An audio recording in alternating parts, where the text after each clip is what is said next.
Did you ever think you would make it? I feel I'm so close I could take sweet victory. I know this life meant for me. Adam, what's your point? The future looks bright. My handshake is better than anything I ever signed. It's right here. You are a one-of-one? My son's right about I don't think I've ever said this before.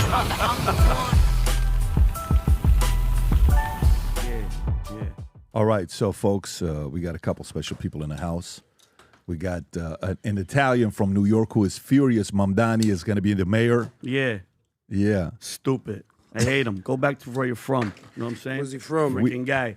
Promoting freaking terrorists, Hamas.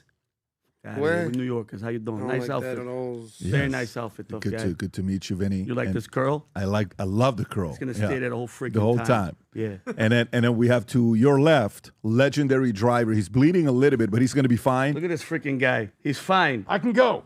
I can go. Love And then to my right, I have no clue who we have to my right. So Adam, can you tell everybody who you are today? What are you talking about? Who's Adam? Vinny had his own curls. I got my own curls too. Where's your curls? So what's your story? What do you got? Look. Okay. I can't hear Adam. Finally, the truth is out. UDMC. All right. Everyone okay. knows that Patrick bought can't hear David. Adam. You've been funded by either Israel or Qatar. Now Well, we the truth is out. PBD. Yes, because that's $7,000 is a lot of money. Yeah. And it's like life Per changing. post. So and then And you, listen. sir? I'm Jazz Chisholm today, man. I'm Julie. I got my Bling, bling bling. bling. Nice. Every time I come around your city, bling bling. Pinky ring worth I- about 50. By the way, bling bling. the Yankees ALCS ring just came in for owners. And this is the Yankees ring that says Oh. David on the side. Are It's you actually- serious? Yeah, it's actually Yeah. the ring That's just came in. freaking great. Hey, PBD, Last I'm gonna go week. take a look at this outside. Okay. All right. So, having said that, we got a lot of things that we got to be talking about. There's one rule, I think, if we give a recommendation to somebody, please take this advice. Okay? Kamala, you suck going on podcasts. Wow. I'm not saying you suck. It's just you're not good on podcasts and when the camera's on with you. I don't know why. It seriously is like you sincerely want to listen to ideas, but it's so much of acting that it's like, what is that thing you do with your nails on the chalkboard? Nails on the chalkboard. nails on the Oh, Exactly my what it is. goodness. It's like just either, yeah. Tom. Okay, we just lost half the audience. Either, be yourself or just stop acting and telling 5 different stories. This one lady had to stop her and say, that is a world-class, what did she call it? Pivot I've ever seen in my life. And then you see Kamala getting upset. But that's one. Pete Buttigieg went on Chamath and said immigrants in America are very afraid and they're worried. Yeah. And Chamath is like, I'm an immigrant, buddy. Okay? And I'm not afraid. And it's the safest I've felt in a while. You got to see that clip. And he added that he was here legally. Yeah, and by the way, but you know what? You know what I do? Every time we do podcasts, we do have to give credit to people that sincerely want to make the world a better place. I want to give a big shout out to Adam Carolla because Adam Carolla very statistically said that women who don't receive SNAP are 65 pounds lighter than those who do. What a So for him, he is encouraging SNAP not being available, I think, for another month. So those who are on SNAP to lose 65 pounds. For the health of America. Heart to, yeah, I mean, Yeah, it's. that's And, freaking and okay. I swear to God, if anybody says anything about Adam Carolla not being noble when it comes onto these types He of issues, cares. you got to give him He give him cares. credit. So forget about Jenny Craig. It's called Adam Carolla. He's got to come. There we He's go. got to come out with a new drink called the Adam Carolla AC. Weight Loss Program. Yeah. And the reason for that is today's November 1st, and today's SNAP expires. October 31st. Today's October 31st. Tomorrow's going to be Halloween. November 1st, and SNAP expires tomorrow. So, folks, whatever you're doing, just be ready, okay? Could be mayhem tomorrow when it does expire, and we're going to see what's going to be happening. But aside from that, you probably don't want to be a guy named Andrew related to a royalty family. It was a bad day for you yesterday. King Charles removes Prince Andrew's royal titles, orders him to vacate the royal lodge. What? Why would he do that? Yeah, they had him in the small castle, and now he has to even leave there. The small castle. Can you imagine, like, how dare they put him in a small castle? Kensington is like the give big me- palace. where- They had him out back at the lodge, and now they're like, can you just tell him, no, not even that. Get out. Get out, yeah. Because apparently he used to go to this one place. It's not called Rosario Island outside of Colombia, Cartagena. There's an I don't know where he used to go to. He used to go somewhere. Hey, we then- can't I talk love about his that new last today. name. And then- His new last name is Mountbatten. And the British memes have gone nuts overnight. Seriously. He will now be known as Andrew Mountbatten. It's like a name from the family from history. Mountbatten. Got it. Okay, that's great. That was a good one. Trump rates the meeting with Xi not 10 out of 10, 12 out of 10. Uh-oh. I mean, that's extra credit. That's fantastic. And lowering tariffs, so we can talk You about ever that. dated a 12 out of 10? J.D. Vance discusses. Not easy. You sound like a guy that goes to an island. Oh, yeah. I mean, What island listen, were you with? Freaking- J.D. Vance Can't talk discusses. about it. J.D. Vance discusses potential 2028 presidential ticket with Marco Rubio. Fed cuts rates again, but nobody is happy about it because it's like when the Dodgers win a game. They never win the right way. Okay, like how do you not win in a better way? You're gonna give me a rate cut? Give me a Come damn on. rate cut. Come on. Instead of doing this. They're taking half the week off getting their butts kissed right now. That's I'll tell right. you. I'll be very objective about that. What Trump and Xi did and did not agree upon in the meeting. J.D. Vance, we already talked about that. Stefanik narrowly leading Hochul in New York governor race. And by the way, I agree with Tom. I think that's brought to you by Mamdani. Mamdani is helping And to a get year lead. from now, it's going to be even worse Yeah, I because agree. his effect on her. Here are 6 ways the government shutdown could get worse for Americans. Shutdown will cost $14 billion in economic losses, CBO analysis says. And then you got Kash Patel shuts down Charlie Kirk foreign intelligence probe and explosive feud with Trump's counter-terror chief. Comer calls for Biden pardons to be null and void over auto pen controversy. Oh, my God. Come on. New York City candidate's mother said he's not an American at all. We should believe her. MTA boss Lieber slams Zoran Mamdani's free bus pledge. Panic selling hits New York as woke mayor sparks Sunbelt exodus. No, guys, stop it. No one's going to leave. Come on. Andrew even said, No one's gonna leave. Nobody's leaving No New one's gonna York. leave. People are going. Yeah, no one's going to But leave. he's talking about Gavin Yeah. Newsom, the I'm going to chase you tax. I get it. I get that. I'll I'm just telling you. find you. Russia tested Poseidon nuclear torpedo capable of destroying cities with radioactive tsunami. By the way, you know what this is with Putin's new thing they're testing? They're saying when they drop it in the middle of the ocean, it creates 1,600-foot waves. Not 16, not 160. 1,600-foot waves is what Tom was telling us yesterday. We're going to it's a definitely get into that. 14-story building. Yeah. Iran, no, that's not a 14-story building. No, that's a 140-story building, Tom. So you said 1,600 feet.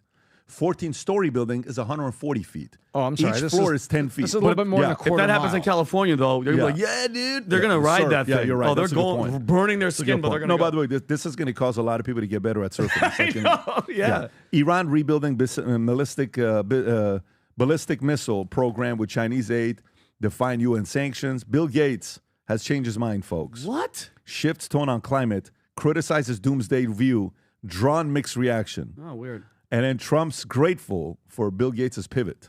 Declares victory over climate change hoax. Okay? Fed cuts rates again. NVIDIA is officially a $5 trillion company. And this whole thing with AWS, you know, the cloud stuff that happened to them, you know who it happened to now? Azure. Weird. Azure is Microsoft's cloud company, which is number 2. And I have some thoughts on that. And then who's in, who's out?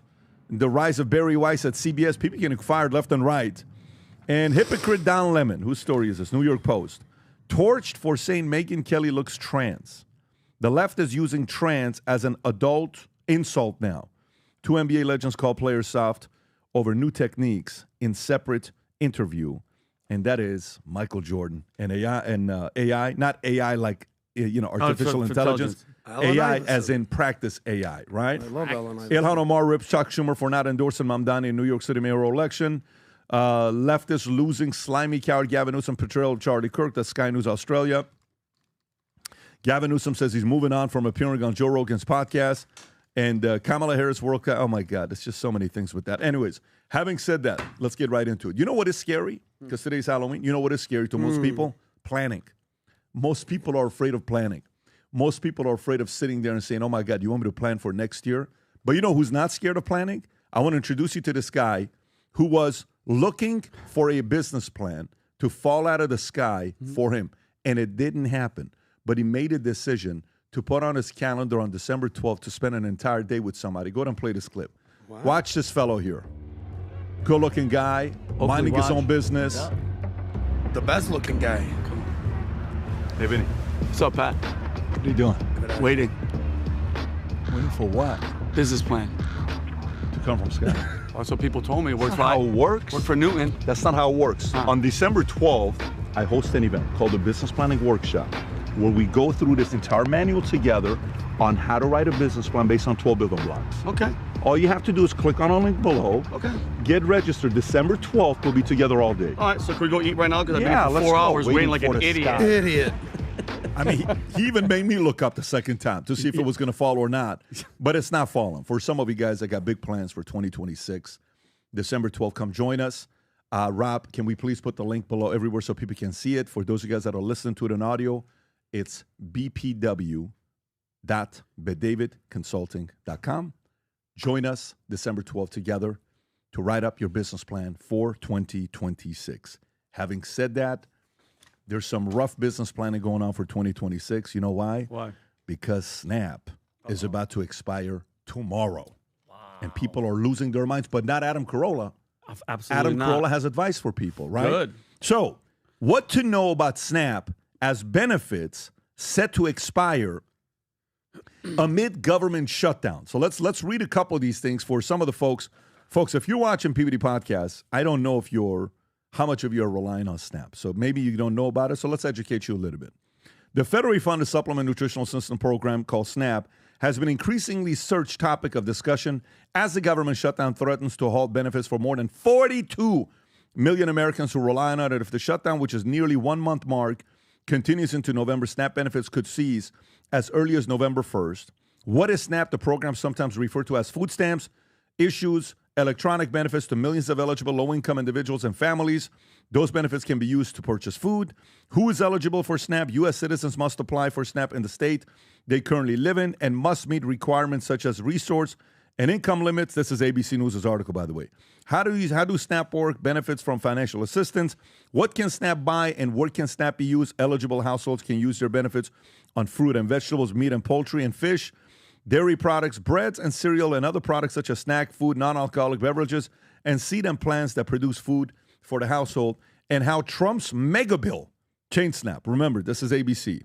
Earlier this year, President Trump signed his tax and spending mega bill into law on July 4th. Changes were made to SNAP eligibility factors, including work requirements and non-citizen eligibility. Work requirements. Those working are paying for you not to work. Sure. Maybe for 90 days for you to recover from it, but not permanently rely on it, right? Mm-hmm. In non-citizen eligibility, the mega bill also slashed SNAP funding by an estimated $186 billion over 10 years. The mega bill further shuttered the SNAP Ed, a federally funded grant program that helps people make the SNAP dollar stretch, teaches them how to cook healthy meals. Really? Okay, ABC. Teaching them how to cook healthy meals. Perfect. If SNAP is teaching people how to cook healthy meals, tell me why these numbers that Adam Carolla is sharing, how healthy is it for you to be 65 pounds heavier? Go ahead, Rob. Reading that SNAP's going to run out, and 40 million people. Yeah. Voice is the best. 40 million. 40 million. Okay, listen to me, everybody. This whole thing of like 40 million people are going to go hungry. First off, those 40 million people average an extra 40 pounds on them over the average working American. If you took the average person that's on SNAP getting free food and the average person that gets no free food from the government, the average female who gets no free food from the government is 146 pounds. The average SNAP recipient is 211 pounds. So this is it a case food? point. This is our case point. I know. First off, we talk about going hungry. Nobody could benefit from a nice fast more than the SNAP recipients. Tell me that's not noble, Tom. By the way, he says 40 pounds. But what did he say the numbers were, Rob? The average person that takes SNAP is 211 pounds. Jeez. And those who take no SNAP are 146 pounds. So we're starving the people that are not eating, and we're feeding the people that are eating too much. Is that kind of what that means, Tom?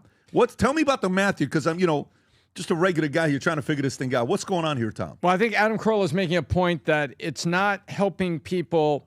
I think he's tongue-in-cheek making a point about, hey, it's not really helping the poor people that need it. People that are on it are just kind of, doing nothing and just kind of gorging and becoming very, very large.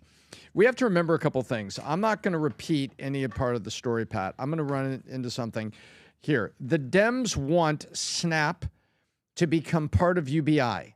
It's a backdoor for UBI. They want to open more and more and more government programs toward universal basic income. So they want SNAP to be more people. And they want people. And by the way, we haven't even got to the part where it's not 40 million Americans. It's 40 million people in America. There are people on this, a huge percent of the people that are not citizens that are taking advantage of it. And there's frauds. I read last week, I was reading about SNAP, and I read SNAP fraud stings. Do you know in Hawaii, they ran apparently, I was trying to find this again, but the commentary I was reading had a quick quip, and I hope this is correct, but it stands to reason. There are people that file for it and then sell the cards. They sell the cards for cash because they're below the line so they could qualify to get the card, but they're able to go to Costco and other places and get enough food for themselves. That makes sense? Mm-hmm. So then they sell the card. So guess what? It is sort of like universal basic income. The same thing they did with Social Security. They kept expanding Social Security. Oh, you're 11 years old and someone passed away. You can have the Social Security benefits even though you weren't due to get that for 50 years. And so, yeah, what you're talking about is Hawaii has a hotline. That's 1-866-264-2925 that you call. This is what they reported this year. Hawaii's Department of Human Services issued a fraud alert on May 22nd, 2024. You're so right. That's Tom, what about this, of people taking advantage of EBT. And you know what ends up happening? They were issued a payment error rate on Hawaii SNAP program. The state was fined almost $11 million by the federal government because its error rate, overpayment and underpayments for SNAP jumped 21% in 22-23. Well, there you go. People that really need it aren't getting it, and the state's doesn't have a chief Filtering compliance out. Yeah, officer exactly. apparently, and then the government's got to come down and fine one of the 50 children in these United States. Yeah. So, Adam, your thoughts on Why this? is this such a big deal? Meaning, like, I just sent Rob a thing over here. Let me actually use a little bit more of a Brooklyn accent over here. But we can't let people go hungry. But what people are we talking about here? Because I saw this stat over here. I'm trying to do my Brooklyn accent. Rob, if you could show this, the types of people who are using the SNAP. Adam, just talk regular. Your Okay, regular I'm sorry. Jewish is perfect. They're Afghani. Your regular you is great.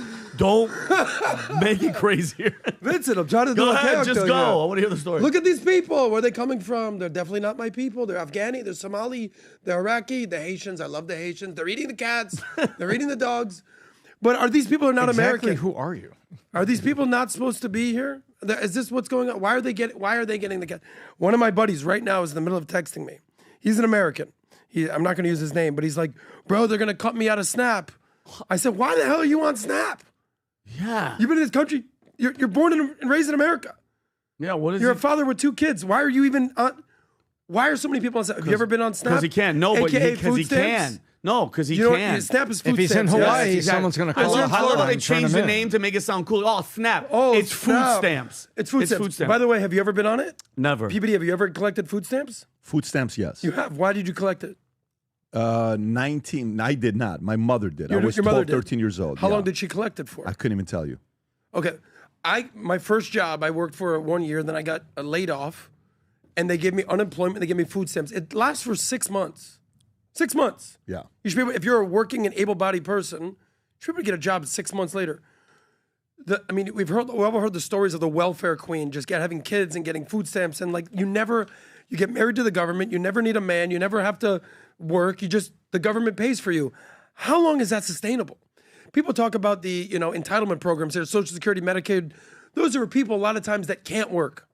You're old, you're sick. These are for able-bodied people just having kids. So the point So my is- question is, why are so many people on this? Adam, and how long are they on it for? Adam, because think about it. He said 40 million, Pat. The actual number is 41 to 42 million. That's 1 out of 8 Americans are on food stamps. Okay, and that's exactly what the left wants. They want you dependent on the government. Okay, they don't want strong, independent citizens. They want voters who rely on freaking government checks. Because guess what, Adam? That's how they held on to power, bro. When your food, your rent, your healthcare all comes from the same people asking you for the vote, your freedom's already gone, bro. Like, by the way, and then think about it. During the Biden Real administration. quick, Rob, while he's doing a thing, can you just pull up who's eligible for food stamps? And what are the qualifications with the timeline?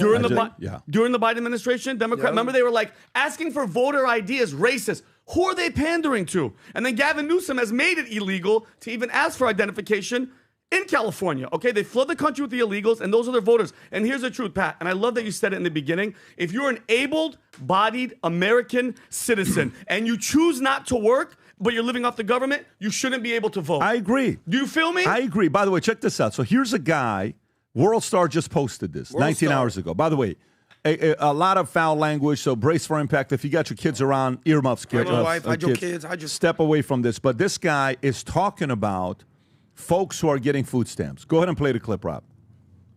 Motherfuckers thinking it, but they ain't gonna say it. Listen here, I don't give a fuck about y'all losing y'all food stamp. I'm 25 with no motherfucking kids. I get up at 6 o'clock to go to work, and at the end of the work, I go coach kids. It's just not hard for you motherfuckers out here with kids. It's hard for us too. And no fucking way do I want my hard-earned tax money going towards you and your non-fucking kid just because you couldn't get off your fucking back and go get a job or tell a motherfucker to wear a car. So no, I do not give a fuck because you're losing your benefits. Bitch, get off your ass, go get a job, do what the fuck you gotta do Okay, you can to pause raise it your right there. fucking kid.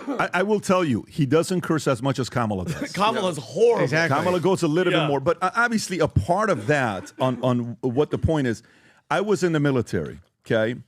And I remember when I was in the military, what would happen? On a Monday morning formation, they would come out and they would say the following. If your last 4 years Social Security ends with a 3, step to the front. And you're like, oh, shit. Here we go. You would step to the front. And then they would say, Johnson, yours also ends with a 3. Oh, come on, Sarge. Step to the front. Step to the front. Okay. All right, follow us. Then you go to the bathroom, and you have to pee. And I don't know what they would do. Their head was like right here watching everything to make sure there was no like adding like bleach or stuff into the There was no urine. bleach. Let me take a look. Let me take a look. They would take a look, and you're peeing kind of like how he's doing. Take a look. And then Hey, you would it's hand your looking good, business. PBD. You would hand your business, and then afterwards they would come back and say, "You tested positive for weed." Okay, you're getting demoted from an E4 to an E1. Oh, come on, yep, and you got to do Article 15. All right, and you go away. I come out. I'm talking to one of my friends. I said, "This guy's a hardcore liberal at the time." I said, "I believe anybody who gets anything for free, welfare, food stamps, unemployment, anything." Drug tested at any time if we want to make sure you're living a straight up life. And it's a short-term period that you get. That's not fair. That's invading people's privacy. Wait a minute. You're truly invading people's privacy and you're getting money from the people that are working to give you the benefit. Now, we're not doing this. So the point is, Obama back in the days when he was president, I think unemployment at one point, Rob, can you verify this? Under Obama, unemployment at one point went all the way up to 24 months. 24 months. Just check to see if this is accurate. Was that his first? Yeah, there you go. During Obama's presidency, That was during there the Great were Recession, 24 right? consecutive months of jobs. But there was at one point that unemployment Benefits, unemployment yeah, benefits. so I just how long? asked right now, Rob. I asked if you. I asked if there is if unemployment was up to 24 months, and they would pay unemployment out to 24 months. That's a long yeah, time, that's what it man. was. So unemployment. But this was would during be- the Great Recession. I to be understand candid. that, but it Yeah. was a massive, like, guys could extend. 2 years? And then all of a sudden they cut, and once they cut, everybody started looking for a job. Yeah. So what happens if all of a sudden you cut this? Hey, guess what? Go look for a job. This wasn't put a fire under created your for butt. you to just stay on it. So anyways, we're going to see what's going to be happening with this. I know you agree, Pat, And- with them not vote. Like, I think if you can get a job and you're not, and you're just getting money from the government, you're not going to vote. It's called a free and fair election. If you're buying their vote, stay on. We're going to keep you money. You shouldn't be able to vote. You can't stop people from voting, but I see what you're No, saying. but I think that there they needs to should- be some accountability if you're just sucking off the teat of big government. But wait a minute. Let me ask you Gun for what he's control, saying. vote Okay. control. If other taxpayers who are working hard are paying for you, you're voting to make a decision on behalf of who? Bingo. Other people that are funding you. There is no logic there. Yep. You don't own Apple. You're not a shareholder. You don't get to say anything about Apple. How are you But paying? you're a shareholder of America because you're a citizen. Define that. Define what You're that a is. citizen of America. Are you That's it. contributing? Are you paying taxes? If Are you you're a sitting on your citizen- couch having babies? Listen, there's half of people in America I don't think should have a vote whatsoever, but they have a vote. We can't. And dismantle the voting system that's not if you're the point. if you're a legal citizen. The point is, logically, yes, in any company, okay, in any organization, whoever carries their little red wagon more than others gets a bigger vote. Yep. If you're sitting there, yes. if we ran a country, that's the only way we would ever do it. If you don't, you don't. It's that simple. But obviously right now, the more and more they're going to, people are upset because, SNAP is teaching people how to build healthy food. Really? Why are they 60 pounds heavier then? Tell me how healthy it. You think they're following if they were following directions, they would go get a job right now. What do you mean, any of the other stuff that they're talking about? Anyways, all right, let's get to the next one here. Next one I want to get into is Pete Buttigieg decides to go on Chamath and I think it's called the All In Podcast, right? Of course it is, and, yes. Oh, look at that. And is this Halloween? What is he doing? Yeah, so he goes on the podcast. He's a straight man. He goes on the podcast. Pretending to be a real man. Look at, he's a real boy. Adam, stop. Sorry, bud. No more. Okay. He decides to go on the podcast, and Pete Buttigieg brings up the concern with immigrants, and here's what he had to say, and here's what Chamath had to say. Go ahead, Rob. The worse it feels to be in this country, the better off Donald Trump is, whether he's running for president or whether he is president. And sending troops marching into the streets. Can I just say, as the only immigrant right now on this podcast who immigrated here legally, I feel much safer and better under a Donald Trump presidency than I ever did under a Biden presidency. Just want you to hear it from my mouth for what that's worth. Do you feel safer about the fact that a Latino doctor crossing the street in Washington, D.C. Is getting hassled or harassed because they're brown? I don't think that I've heard that. Now, okay, so you're not aware of any case in which a U.S. citizen who is no, like you're but I will tell you, for example, after 9/11, wait, you're on a podcast commenting about immigration. Surely you have some level of awareness. Let me tell you, after 9/11, for example, for years I had SSS on my boarding passes. And I was pulled over constantly, and people probably thought that I was a Muslim hijacker. Mm-hmm. So I know what it feels like to be harassed. And what I'm telling you categorically is I feel safer in this presidency than I have ever felt. And I'm just letting you know that. It's just my lived experience. By the way, what a fair, sound, reasonable way of giving his argument on both sides, and Pete not knowing what to do with it. Tom, your thoughts on this? Well, Pete, let's find a victim. Buttigieg, there we go again. Yep. Let's find a victim and exploit it. Find a crazy example, or not a crazy example. What if that really happened? And what if that happened under ICE? You compare about what's going on with the rest of it. But what Pete was there was he was stammering. He was waiting for them to kind of come a little bit to the liberal side, and they wouldn't do it. And he was just kind of stuck and stammering, which shows you people aren't buying what you're selling. And you don't have the facts to back it up because the back of the package says, like cigarettes. You know what? That's what it is. No one's buying what the Democrats are selling. And when you pick it up and look at the package on the back, you get like a warning label like they put on cigarettes. And Tom, you think about it, doesn't this kind of coincide, Pat, with the previous story? They're pissed off, their base, their Democratic leadership is because Trump, besides getting out illegals that are causing the crimes and they have records, they're getting rid of their votes. Bro, 500,000 people gone, 1 million people gone. Those people are all voting for the Democratic Party, and they're going bye-bye. They're going bye-bye. And that rhetoric. You mean to tell me one story of one guy that's brown? And by the way, you know what SSS stands for? Secondary Security Screening Selection, meaning every boarding pass says make sure you take that brown guy and search him again because of 9/11. Like, give me a break. Pete Buttigieg, and by the way, Pat, there was multiple instances on this podcast where Chamath, with his really comfortable sweater, is just taking him apart, like fear porn by fear porn by fear porn. It was actually a really, really good podcast. Well, they should call it the Mic Drop Podcast. It should have been. It's cool to see Chamath basically being a defender of Trump. We all know a lot of the people in the Silicon Valley in 2016 and 2020 were not fans of Trump, and they're not defending him, but now they're sort of his staunch allies, sort of the MAGA 2.0, which we talked about this. And then Pete Buttigieg sort of gives this anecdotal, you didn't hear about this one guy this one time. It's like, okay, cool. Okay. I will say this, to maybe defend Buttigieg for a second. Chamath and the All In guys, they're based in where? Silicon Valley? They're in San Fran. Okay, so I don't know what effect they're having from the Donald Trump effect. If there's someone you need to look at, it would be Gavin Newsom, your governor, that's based in Sacramento out there. So if any issues you're dealing with in San Francisco or Northern California, that's all downstream of what Gavin Newsom is doing. If you're feeling the national effect of if you're going to D.C., if you're going to certain towns where Trump is sending the National Guard. I get it. You probably feel safer there. But any issues you have are not necessarily a Trump or Biden thing. It's a Gavin Newsom thing. Yep. I'd love to hear his comments on what Gavin Newsom has done in the state of California. Well, to talk about Gavin Newsom, Newsom has moved on from Joe Rogan, Rob. I don't know if you heard or not. Oh, really? So all this time he was talking about, Joe was afraid of me. You know, tough guy, all this stuff. He has officially decided to move on from Joe Rogan. Go ahead, Rob. Oh. He won't. Look, he hasn't for years and years. He's been attacking me, and it's one way, and he won't have me on. He's consistently not having me on. By the way, I'm moving on. I have no interest. You're done with him? Joe Rogan's the Facebook of podcasting. He was sitting across one of the brightest minds in podcasting right now.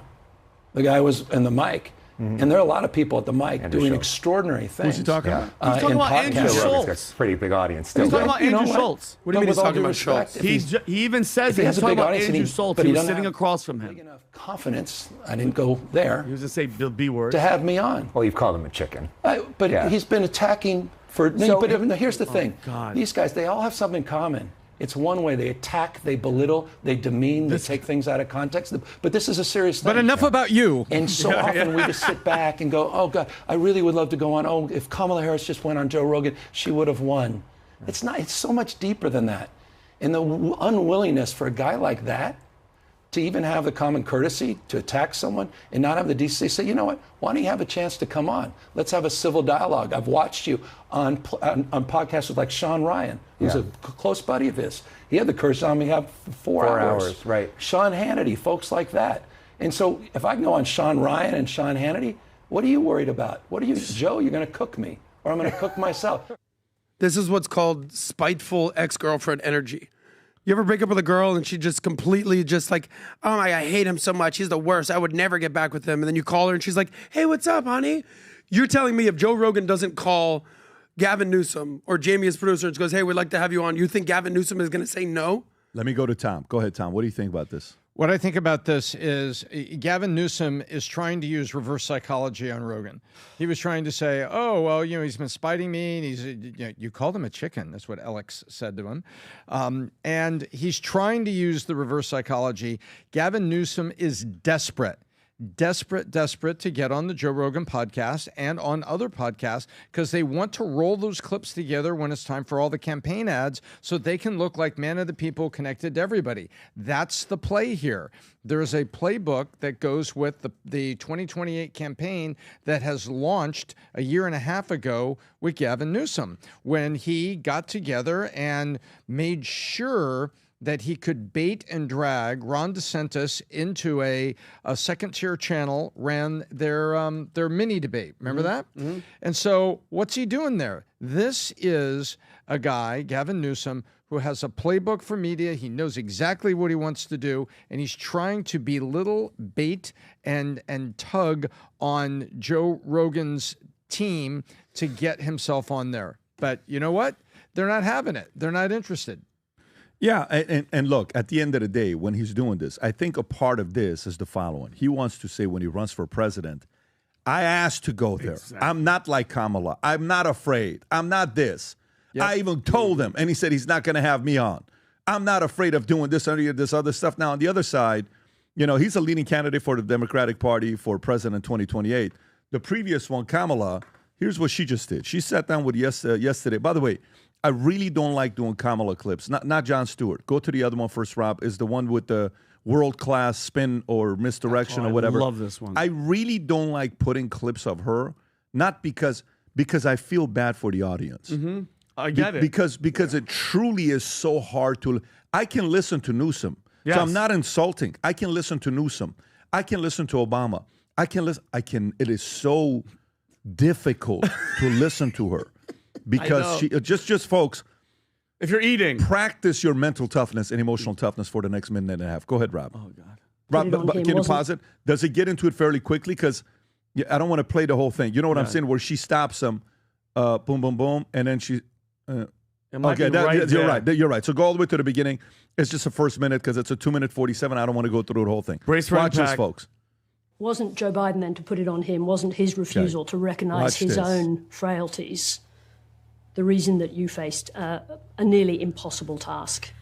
I ran against Donald Trump for president, and Donald Trump ran on a platform that was, in large part, I believe, misrepresenting his intentions to the American people. Hasn't answered the question yet. I do believe that there are a fair number of people that voted for Donald Trump who believed him when he told them that his first priority on day one is going to be to bring down prices. And he didn't. And you combine that misrepresentation of intention with question hasn't been answered yet. What was at play in terms of she's eventually going to lose it, the lady. Now, forgive me. And a truncated calendar in terms of the clock. I want to interrupt you because that is a world-class pivot, but it is not the question that I asked you, she's challenged. which is about Joe Biden's failure to recognize his own frailties and what that did to you. The question is about Joe Biden. Are you still reluctant to criticize the former president? In what regard, please? Well, just in terms of that question. So you went on. What exactly would you like to ask? She just asked. If you don't mind. Was it Joe Biden's decision, his failure to recognize his own frailties in that position that put you in the position that made it almost impossible to win that race? He was not frail as president of the United States. But he had frailties. We all saw the debate. I do believe that Joe Biden had the capacity to be president of the United States. Pause right here. And I've never... All right, so she said this to her. The lady holds her accountable. She goes on Jon Stewart. This is what Jon Stewart's like, what are you doing? And Jon Stewart is probably voted for her and try to help her out. Watch this here. I believe he was fully competent to serve. Do you really? Yeah, I do. That surprises me, actually. No, I do. There's a distinction to be made between running for president and being president. What's the distinction? Well, being a candidate for president of the United States is about being in a marathon at a sprinter's pace, having tomatoes thrown at you every step you take. That sounds lovely. Yeah, it's more than a notion. Get involved in public service, ladies and gentlemen. Hello. And to be the seated president, the sitting president, Pause it. while doing that. And then you want to ask, why she didn't do all those podcasts. Do you know why they shielded her? She can't do it. She cannot do it. And we bet she's horrible. She's horrible, and that's why they kept Biden in the basement as well. But they're either incompetent or they're incapable. You know what I mean? Biden, and I just love. And 2 weeks ago, she was upset with Biden. Yeah, exactly. It's unbelievable, but none of them. Karine Jean-Pierre, by the way, they just released the Intel Committee, Pat. They released a bunch of depositions where even Karine Jean-Pierre, all of them are lying. They're all sitting there going, "No, I didn't see it." Pat, do you mind if I go really quick back to Gavin Newsom? And I know we make fun of him, but I go after him a lot. We just made a sketch. We don't make fun of him. We point out discrepancies in facts and reality. I make fun of him, especially with his hands, because he lies. But I love that you said that too, Tom. You guys have to understand. No, you make fun of that, but that's pretty accurate. Yeah, he's the front runner, guys. He's the front runner for 2028. Let's not lie about it. And you guys see what's happening with New York. The left is just voting. They'll vote for anybody that's not going to be the Republican. But I'm telling you guys, the moment they come in, they're going to destroy the country. And I'm not fearing people. I'm just letting you know. Ask Gavin Newsom, and nobody's asked him, Pat, at the moment you get in, what are you going to do with the border? They're going to open up the border because that's the same guy. And a couple days ago, he did something. I'm pretty sure you saw this, Pat, that infuriated me. And it disgusted me to a whole different level. He betrayed Charlie Kirk. And I don't know if, Adam, did you see this? You remember when he had him on his podcast, Pat? And Charlie actually went to this guy's podcast, sat down with technically. It might have even been Gavin Newsom's first podcast. That was his kickoff podcast, and Charlie agreed. Sat with quote unquote the enemy. He doesn't agree with any of his values. A guy who clearly Gavin does not have God in his life. Obviously Charlie did. God rest his soul, and he still showed up. And this is the admission of how amazed Gavin's son was, and he was such a fan. Play this because I want to show what he just said a couple days ago. Go ahead, Rob. Last night, trying to put my son to bed. He's like, "No, Dad, what time? What time's Charlie going to be here? What time?" And I'm like, "Dude, you're in school tomorrow." He's 13. He's like, No. This morning, wakes up at 6 something. He's like, "I'm coming." I'm like, he literally would not leave the house. Did you let him take off school? No, he did. Of course not. He's not here for a good reason. But the point is, you canceled school for 2 years. One day. That's such a good line. Boom. Which is, you are making a damn dent. I'm making a. Okay, now you guys hear that. Now cut to Monday. Gavin's on CNN, and listen to what he says about his son and Charlie Kirk. Look at this. Look at this turnaround. So that's your son, obviously a fan of Charlie Kirk. What was the conversation like between you and your son after Charlie Kirk was assassinated? Well, he called me, I don't know how he got a phone, but he called me from school that day, really alarmed. And all his friends were around the phone that wanted me to somehow express or understand what was going on. He wanted to know if he was dead. He wasn't a fan of him as much as he was familiar with him. Like, is it, how unbelievable? Your son, Gavin, wakes up and is ready to go at 6 a.m., begging to go meet the guy and hang out with him. And then now you play this this is why he's a lying freaking sociopath. It drives me crazy how deceitful he is, and he's going to be the front runner. So I every chance I get to point out his lying and his character, I'm going to do it. Horrible. Tom, do you agree with that? Like, he was just familiar with him? I agree with one thing. Two things. I think the American voters can be swayed. And I think if you look at AOC and you look at Gavin Newsom, they're very savvy and they're capable of swaying a lot of voters. Yes. I believe that. I also believe, number two, that the mashup of the flip-flops are going to be magnificent campaign ads. And they're going to have to find a way to explain them. And if they're fair debates and they ask real questions, like the journalist, and I call her a journalist from the UK, was interviewing and asking a question, doing journalistic research, asking a direct question, and saying that's a world-class pivot. I asked you this question, and then getting Kamala to kind of get a little sparky there because she didn't want to answer it. That is what people need to see. So I hope that the flip-flops and the mashups that we're going to see in the election, I hope it's real. But these people are slick, and you're looking at a guy who's a very slick campaigner. Yep. At the midst of it all, somebody needs to sit down with them and just call it back and forth, call balls and strikes, and see what this guy says in a fair-minded situation. But he'll be all spun up, ready to turn this into fights. Yep. Well, they're night and day, Kamala and Gavin. Kamala Harris reminds me of the scene from Billy Madison. I don't know if you have that, Rob, where they're doing the debate, and the moderator, after Billy Madison gives his answer, is like, Mr. Madison, what you said is one of the most insanely idiotic things I have ever heard. At no point in your rambling, incoherent response were you even close to anything that could be considered a rational thought. Everyone in the room is now dumber for having listened to it. That's when you listen to Kamala.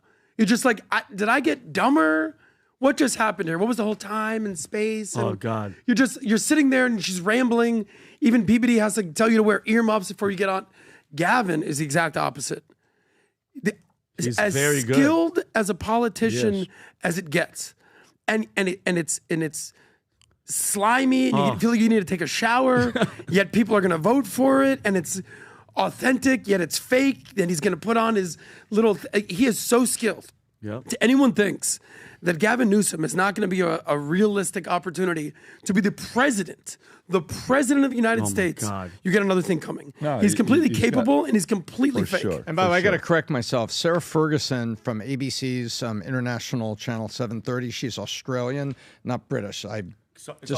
Tom, very fact check. It's going to be okay, man. Tom, don't ever make a mistake like that again. Well, I don't know. With what's going on with the royalty, You want me to maybe cancel Sarah him, Pat? Ferguson You want me to cancel him? doesn't want to I'll be do it. I'll make a associated call. with the UK. I'll make the But sorry, call. Sarah, you're from Australia. I will Always make the have call. that. Okay, let me just get into it, Tom. Sarah's going to text you right afterwards and receive the apology. Okay, so Trump rates meeting with China, Xi, 12 out of 10.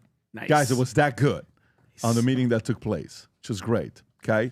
The fact that they're having a meeting is incredible. Rob, can you go to the meeting when they're shaking hands and they're kind of first, is this it, the first time? Okay, this is when they just visit each other. I think this is 2 days ago. Go ahead, Rob, if you can play that clip.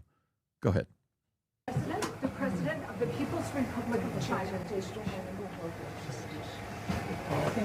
at that grip, Pat. Look at that grip. Oh, it's getting tighter. Great pleasure to see you again. Good to see you again.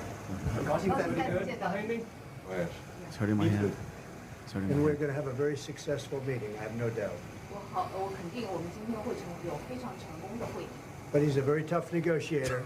That's not good. Not good.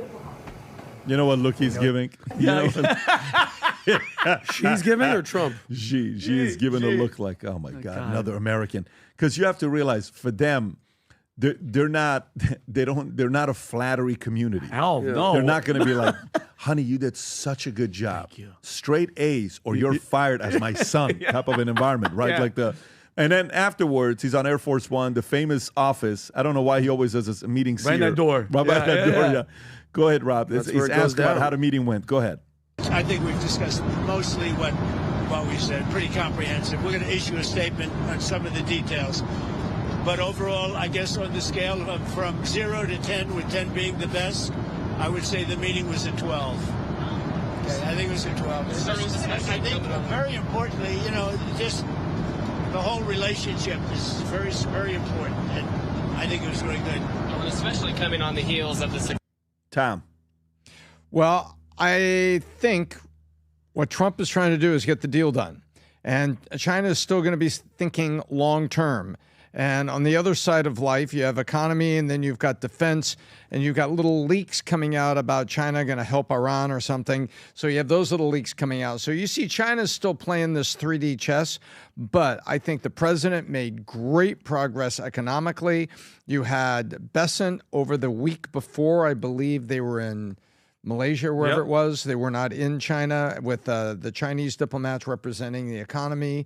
And I think that there's tremendous momentum that's coming along here. And I think we're about to hear about a giant soybean deal where China's going to buy a lot of soybean from U.S. farmers. So I think there's multi-points on this that are really good, that are going to move forward. And it's interesting. He says, look, now that we've met, now that we have some agreements, I'll take the tariffs back. Very simple. I'm not here to hurt you. I'm here to negotiate. And I like what we're hearing. But remember, China plays the long game. And so what you get over here, you got to keep an eye on them over there. Yeah, so the decision was to lower the Chinese exports from 57 to 47%, which Trump said was because of Xi's commitment to decrease the flow of fentanyl. And on the topic about that, when they talk about the things that they agreed on, this and didn't agree on, this is the NBC News story. Fentanyl, Trump agreed, lowered the fentanyl tariffs on China 10 to 20%. Trump lowered fentanyl tariffs on China 10 to 20%, effective immediately. What? 10 from 20%, effective immediately. Marking total tariffs 47 to 50%. He trusts Xi will work very hard to stop fentanyl precursors. I think you're going to see a big difference. He said about the meeting with China. Rare earth minerals, which is what just Tom talked about. China imposed exports controls on rare earth for magnets and turbines and EVs. As a trade chip, Trump and Xi agreed to a 1-year reprieve, likely routinely extended. All of a rare earth has been settled, and that's for the world. So that's one. Soybeans, what Tom just talked about. Ukraine, U.S. and China will work together on Ukraine war. Ukraine came up very strongly. We talked about it for a long time. We're both going to work together to see if we can get something done. And then NVIDIA, no discussion on relaxing Blackwell chip export curbs. We're not talking about Blackwell chips. Trump said U.S. allows limited H20 GPU exports to China. So let me tell you what I think is going on here. You've probably heard when Trump makes a comment about Rubio. Rubio's got two big jobs right now. One of the jobs he's got is the job of Henry Kissinger. Okay, and you'll hear Trump will say, I believe Rubio is better than Henry Kissinger by the time it's going to be done because Henry Kissinger used to leak. He was known as a leaker. He was known as a... You didn't hear that when he said... Rob, do you have that clip when he... You remember this clip I'm talking about, Rob? Leak, tell everybody everything? Yeah. Okay. So he calls... Go ahead, Tom. He had two key contacts that we found out after he passed away with the New York Times. And he was a professional leaker, and he was a real son of a bitch on that end. He may have been a negotiator or a good Secretary of State, but the people in Washington, a lot of people say there was another part of Henry Kissinger that was all about himself, and he would leak things left and right. Okay, so Trump calls him a leaker. I think this is it, yeah. Is it called? There you go, exactly. This is a play to clip. This is him talking about Rubio. We call it, we need that brain on occasion. We got to get Jared in here. We got to get a certain group of people, but Steve started this all by himself. I call him Henry Kissinger, who doesn't leak. Okay? Henry is a big leaker. He leaked. So he's Steve complimentary with Witkoff. He said similar things about Rubio as well. And so when you go back and think about what Kissinger did, Kissinger followed a guy whose name was Bismarck. Bismarck was the previous Otto von Bismarck? Otto von Bismarck, previous Back in the chancellor day? of Germany. Yeah.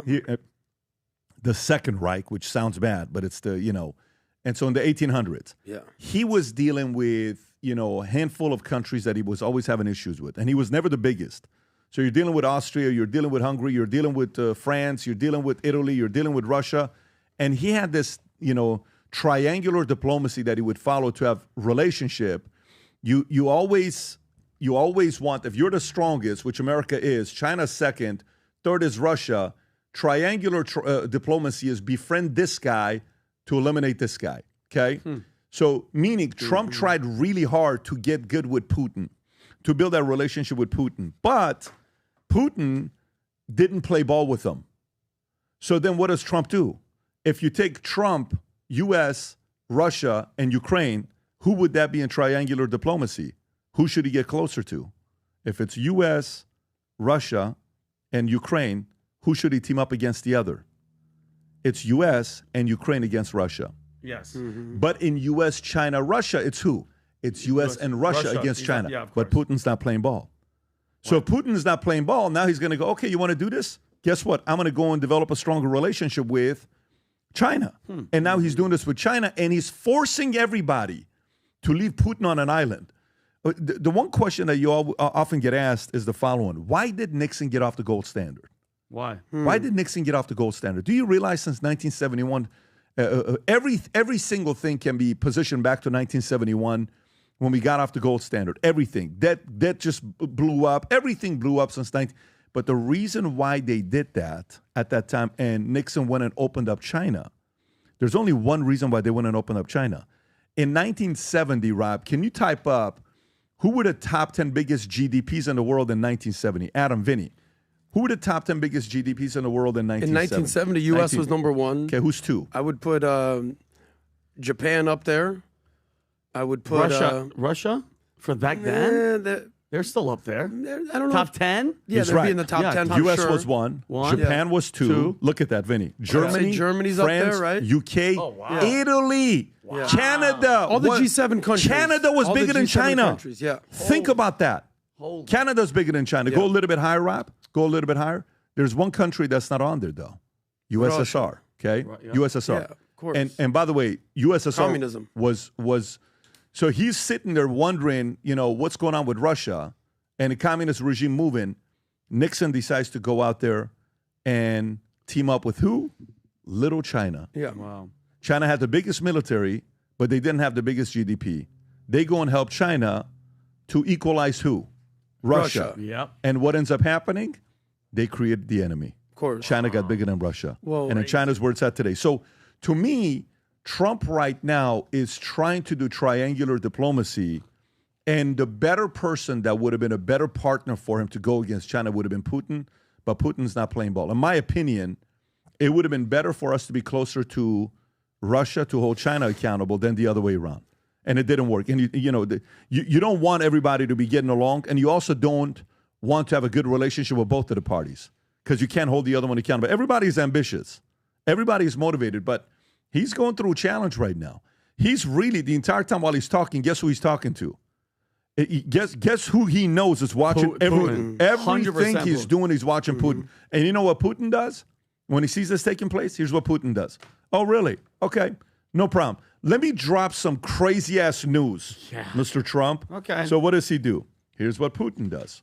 Putin comes out and drops what news? Here's the news. And Tom, I'm coming to you with this one here. Putin drops the news saying that Russia is officially testing Poseidon nuclear torpedo capable of destroying cities with radioactive tsunamis. This is New York Post. Just 2 days ago. Rob, is this the clip of what they're testing? Yeah, it's an animation of what the... Okay, Oh, great. This is not what they're testing. This is what they have just to show you what's capable of doing. Go ahead, Rob. The music isn't helping. Okay. I'm sure you're reading that, Vinny. I got you. Okay. Everybody's going to die. You're going to die. Okay. Okay. Missile launch, submarine. So that guy goes, and then look what this guy does. He just dropped this 2 days ago. Putin put this Why are you showing this to the world? Yeah. Okay? Why do you want the world to know this is your capability? Why? Okay? Great music. Killing people. Yes. Those are our aircraft carriers. That's the design. And What then- else is it capable of doing? Boom. Look at that. And I love how he put some music, hip-hop Yeah, to make music. it softer. And look at that. 1,600-foot waves. I hope Trump's team makes a video Okay? going back. 200 meters is what, Tom? 200 meters. Each meter is 3 feet. Correct. So 200 Little meters, so a little over. So six. Let me just read this to you to see what they're doing. So why is Putin doing this? Why is Putin doing this? What's he trying to say? What's he trying to tell people? Okay? So Putin drops that, okay, on a nuclear Poseidon capable of leveling coastal cities with 1,600-foot high radioactive tsunamis. 1,600 feet is roughly a 160-story building coming at you. And while he's doing this, not much is publicly known about Poseidon. Reports estimate that the weapon is capable of carrying 2 megaton warhead or more than 150 times the power of a bomb the U.S. dropped on Hiroshima. Vinny, 150 times stronger than what we dropped on Hiroshima in 1945. They are designed to trigger radioactive tsunamis of up to 1,600 feet from hundreds of miles away, according to Russia's state media. That's what he announces. And what does President Trump come out and say all of a sudden? What? Tom, what does President Trump come out and say all of a sudden? Well, we're start going back testing. to testing, and we're going to do a whole lot of testing. Oh, we got great nuclear program, wonderful, smart nuclear scientists. It's wonderful, best in the world. Some of them, my God, some of these wonderful people are great, and we're going to go back and Rob, test again. This is what he says. We have more nuclear weapons than anybody. We don't do testing. You know, we've halted it many years ago.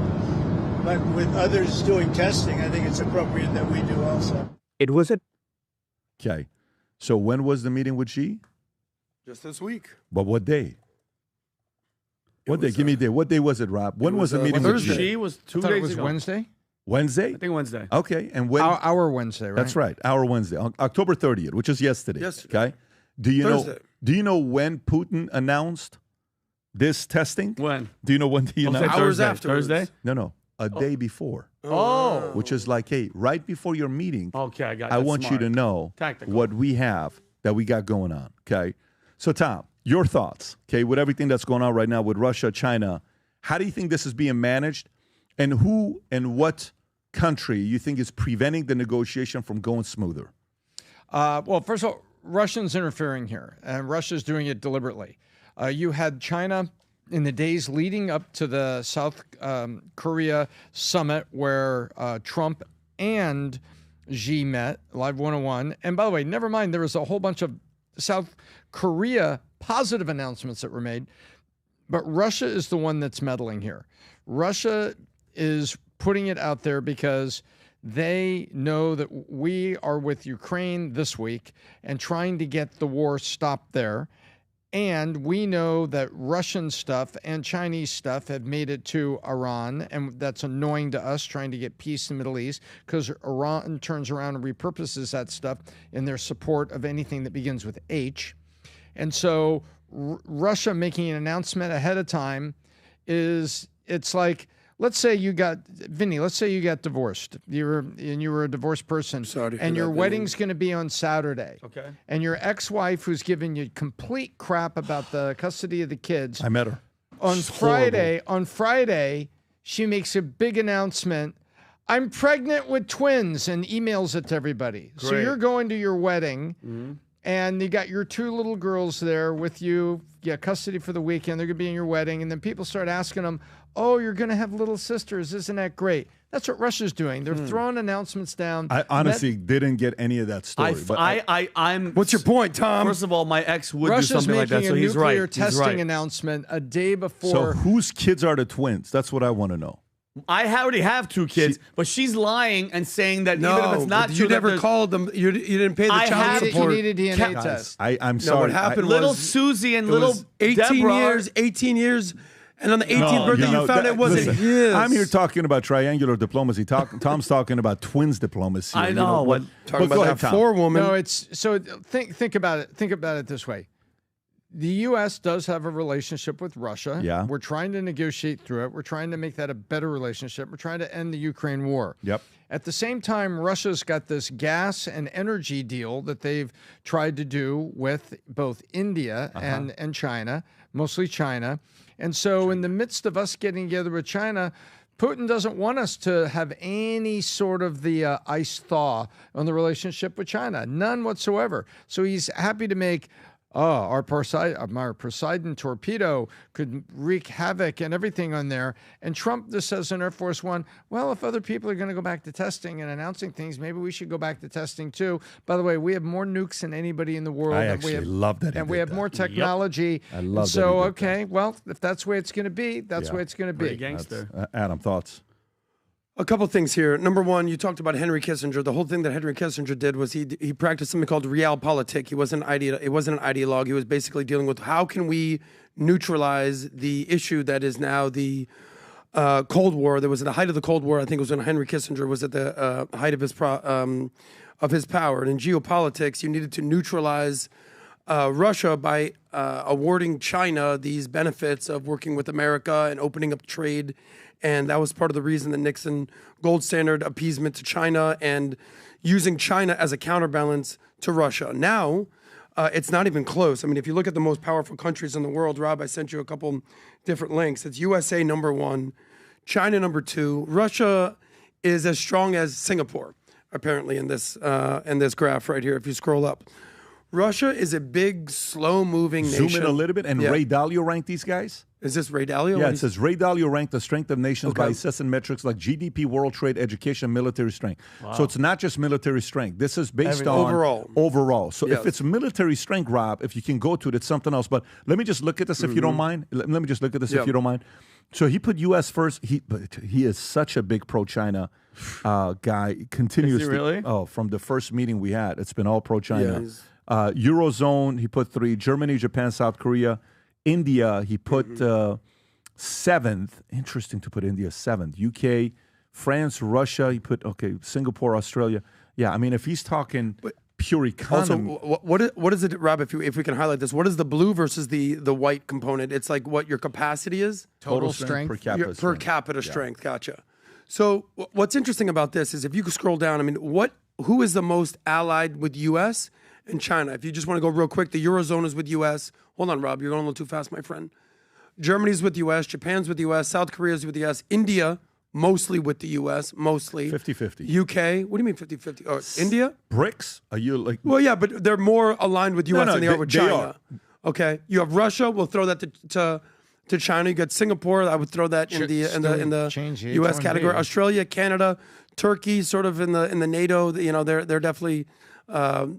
running opposite. But the point is this: the most powerful countries in the world, the most military capable countries in the world, the most economically advanced countries in the world are all aligned with America. We should rest easy at night knowing that. Rob, can you pull up the nuclear thing while he's talking about this? Yeah, and sure. Adam, I'm really curious to know where you're going to go with this. Can you pull up the nuclear warhead? And I want to turn it over to Adam. Humberto just pulled it up. Send it. So this is total strength, but if you think about nuclear strength of where Russia's at, this is where they rank, okay? And this is Statista. So Statista is not a politically left or right, they just give you the data. Russia's number 1 when it comes down to nuclear weapons as of January of 2025. Then it's U.S., then it's China, France, UK, India, Pakistan, Israel, North Korea, and others. So go ahead, continue. Yeah, I mean, the whole thing with Russia is, yes, nuclearly, we should be fearful of them, but everything else other than that has been a complete paper tiger. We've been told for years we have to worry about Iran. We have to worry about Iran. Iran is as weak as it gets. I mean, they just got exposed by Israel like that. Russia, you know, you might want to call it the funding and the military assistance by NATO and the EU, what have you, but Russia can't even take territory from Ukraine. So Russia is not as big as bad as we maybe would have thought. And they have this nuclear cloud hanging over us and the world saying, don't make us hit this button. Don't make us hit this button. The reality is they're probably not going to hit the button because it's mutually exclusive extermination. Mutual destruction. You know what I think about when I think about Russia and Ukraine? What? Here's what I think about.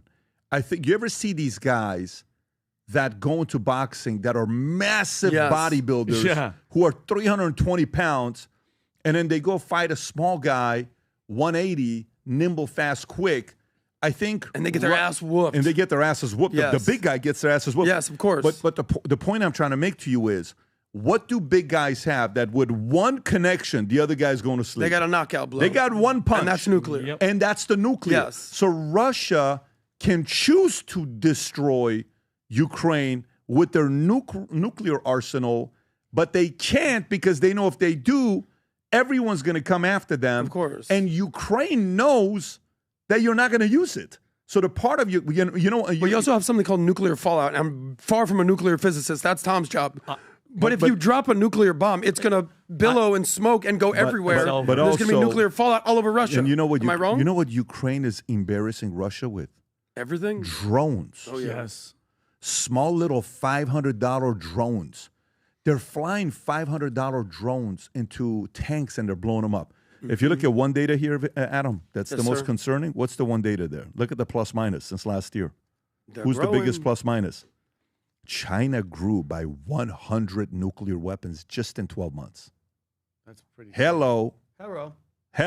We are quietly increasing. Tom, thoughts? And that's new generation. That's right. That's the better kind. Correct. Because the total number of Russia's warheads, you have to look at the generations of them. They have warheads that are smaller, that were 5 on the tip, as they say, where when they launch the rocket, then 5 of them drop into an area, like when you're in a war and you've got the theater of battle, they could do it. And so there's a big count in that.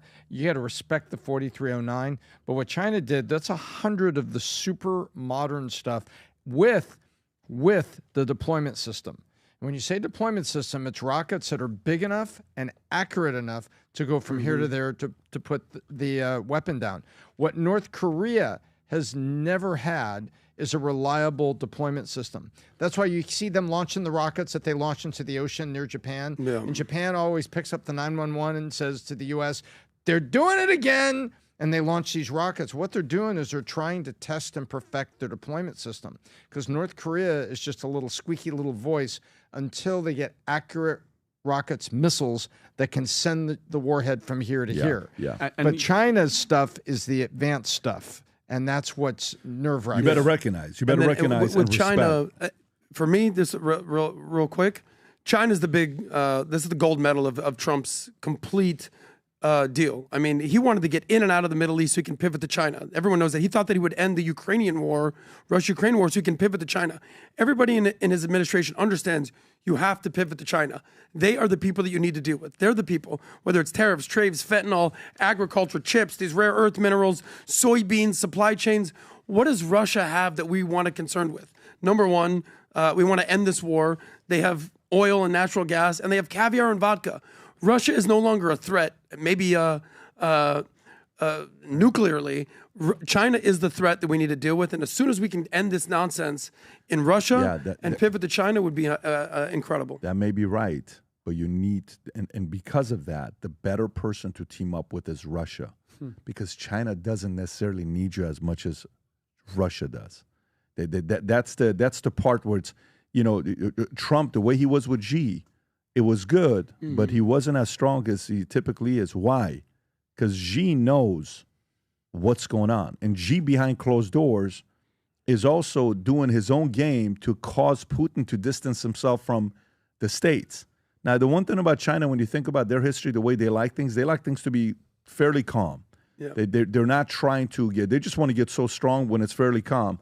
But I don't know. I think behind closed doors, Xi is like this to Putin. Oh, for sure. Xi is like this to Putin. Well, you made a really good point about that Xi does not respond to flattery. Like, if you take a look at what Trump was able to do in the Middle East, a lot of these strong men, these autocrats, these people in the Middle East, they succumb, just like Trump, almost to flattery. And like, there's something in it for them. What he did with Erdogan, he's going to give him this. What he did with Sisi in Egypt, there's no flattery to appease Xi. Yeah, let's go to the next story. Next story I want to get into is let me see which one I'm going to get into. Mamdani. Let's go to Mamdani. Okay. New York City mayoral candidate mother says he's not American at all. Mamdani's mother said he's not American at all. So what is she talking about? This guy is American. He loves America. You know, he loves, capitalism. He loves people being able to make money and having their dreams become a reality. But apparently, the mother of New York City socialist mayoral candidate Mamdani gave an interview when he was 21-year-old American college student discussing how her son is not an American at all, while using terminology that some view as derogatory towards the United States. He is a total desi. Filmmaker Mira Nair told the Hindustan Times in 2013 when her son Mamdani was 21 years old. At the time, Mamdani was attending Bowdoin College, where he co-founded the School Students for Justice in Palestine chapter and was pushing for academic sanctions against Israel. Completely, we are not phalanx at all. He is very much us. He is not an American at all. He was born in Uganda, raised between India and America, and he is at home in many places. He thinks of himself as a Ugandan and as an Indian. In Hindu and Urdu, phalanx is an informal term historically used to describe foreigners or Westerners. But Mehek Cook, an attorney born in India who serves as a GOP consultant and commentator, told Fox News Digital, the word is not some harmless cultural term, but rather a slur. It's the word used back in India to mock outsiders, to say you don't belong. Cook said, using it here about your own child raised in the United States carries the same tone as calling someone a derogatory word or words. It's flippant, divisive, and dripping with contempt for the very country that gave your family a better life, okay? And while this is going on, the MTA boss, Lieber, slams Mamdani's free bus pledge. Rob, if you want to play this clip, and then, Tom, I'm going to come to you on this. While he appreciates the focus on affordable transit in the campaign, MTA Chairman Janno Lieber says any proposal, scale and complexity needs to be studied. And studying making buses free citywide would be much more expansive than studying Zoran Mamdani's pilot program for a free bus route in each borough. We would have to look at the implications of not one bus in each borough, but it would have to look at the implications on the entire system. They'd look at bus fare revenue impacts, adding buses and drivers, and impacts on MTA bondholders. Mac Rosenberg, 1010 wins on 92.3 FM. Tom, is there any chance, and I mean any chance, that Cuomo could beat Mamdani? There is a chance, but it is so remote. You would need the people that are supporting him to suddenly become so fearful that they're not going to get their free stuff and become not upset with establishment United States the way they've been taught to be upset and to hate it. The people that were born in the U.S. are voting for Cuomo.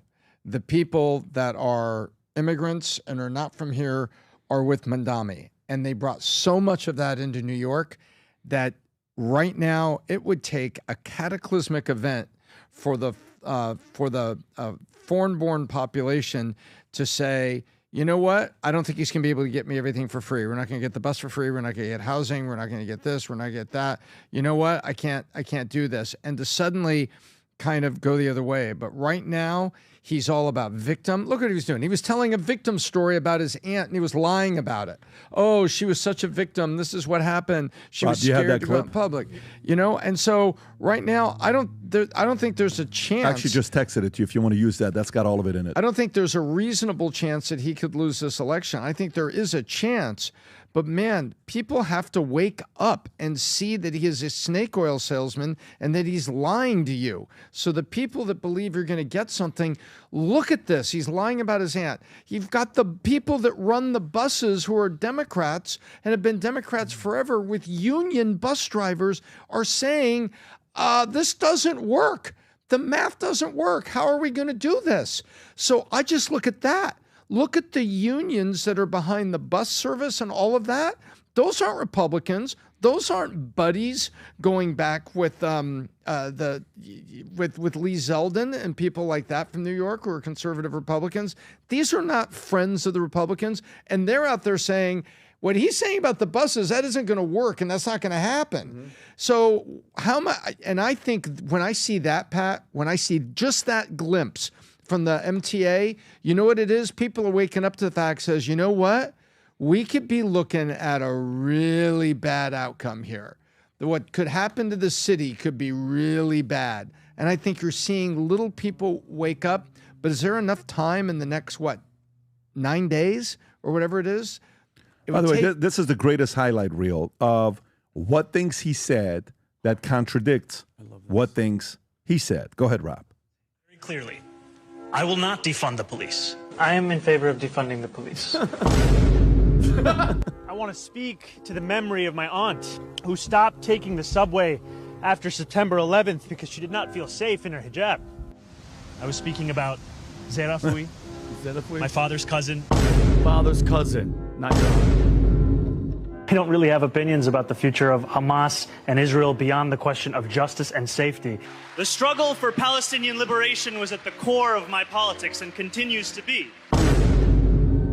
I am not, and nor have I ever called for the legalization of prostitution. Do you support decriminalizing prostitution? Yes. My fundamental belief that sex work is work. That is haram, bro. I would be happy to work with the president and the administration. What we need to be doing here in our city is to end the chapter of collaboration between City Hall and the federal government. I don't believe that the role of the mayor is to police speech. There are consequences for speaking up in favor of apartheid. I love the name. I want to say it very clearly. Adam, thoughts? I will not defund the police. Well, does anybody in New York even watch this kind of stuff? Sorry about that, sir. Oh, yeah. No, because they don't care. Clearly the guy is just talking out of both sides of his mouth. You got to respect the fact that he's a crisis actor and nothing that you said should be taken seriously. But I'll say this. I'm going to give a shout out to Tom here, who teach us about upstream and downstream.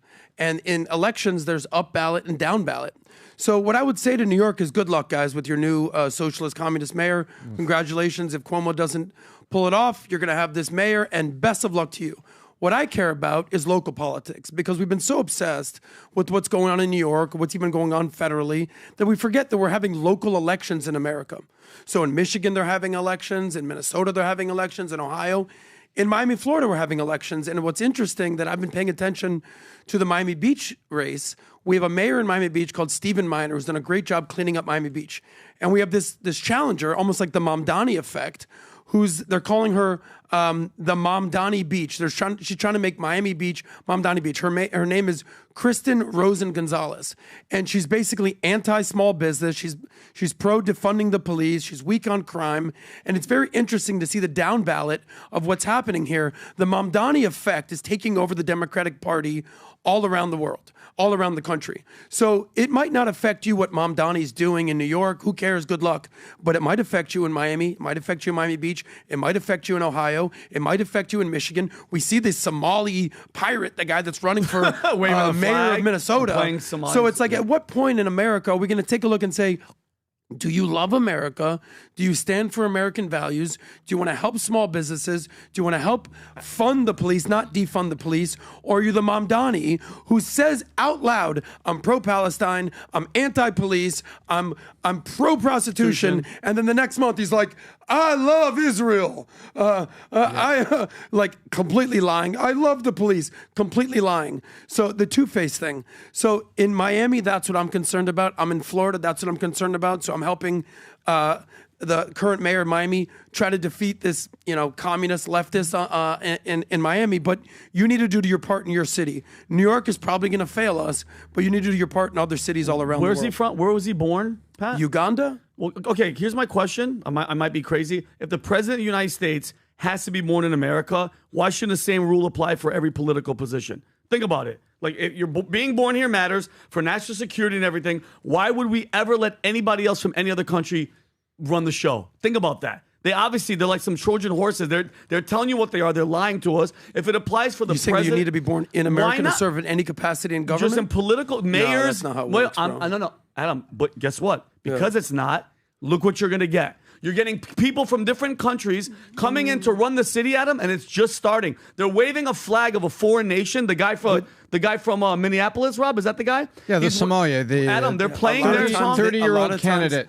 They run waving a Somalian flag. Let me take issue with that. Where's your loyalty? Some of the people that love America can you pull up the that most. Clip? Can you pull up that clip? Some of the people that love America the most are immigrants. I just look at PBD for a second. You're saying that PBD should not run for any form of government? No. Because this is someone who came from Iran, under your qualification, should never run for anything, but loves America and does more for anybody. You think Pat would wave an Iranian flag during a... No, but that's my point, is that he's not born in America. Yeah, but guess what? He's not going against American values. He's not going... he's not... By the way, and he's not a Christian. Yeah, I know, I understand, but guess what? And what does he have in common, and what does Mamdani have in common?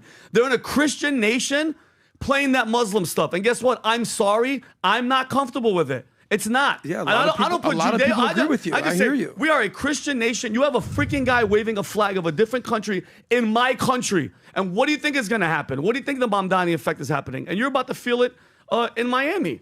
You know what I mean? It's ridiculous. Yeah. By the way, let me see this. Let me see this clip of this guy. What's he saying? He's saying, I love America. He's waving the American flag. Go ahead, Rob. Yeah. Assalamu alaikum. Assalamu alaikum. That's over. Somalia. Hiran State. Ma'awisle. Early voting was hadda illa November 4. I need your vote. I need you. You would think he's there. Hadan Udkina, hello. We're going to win. Where is this at?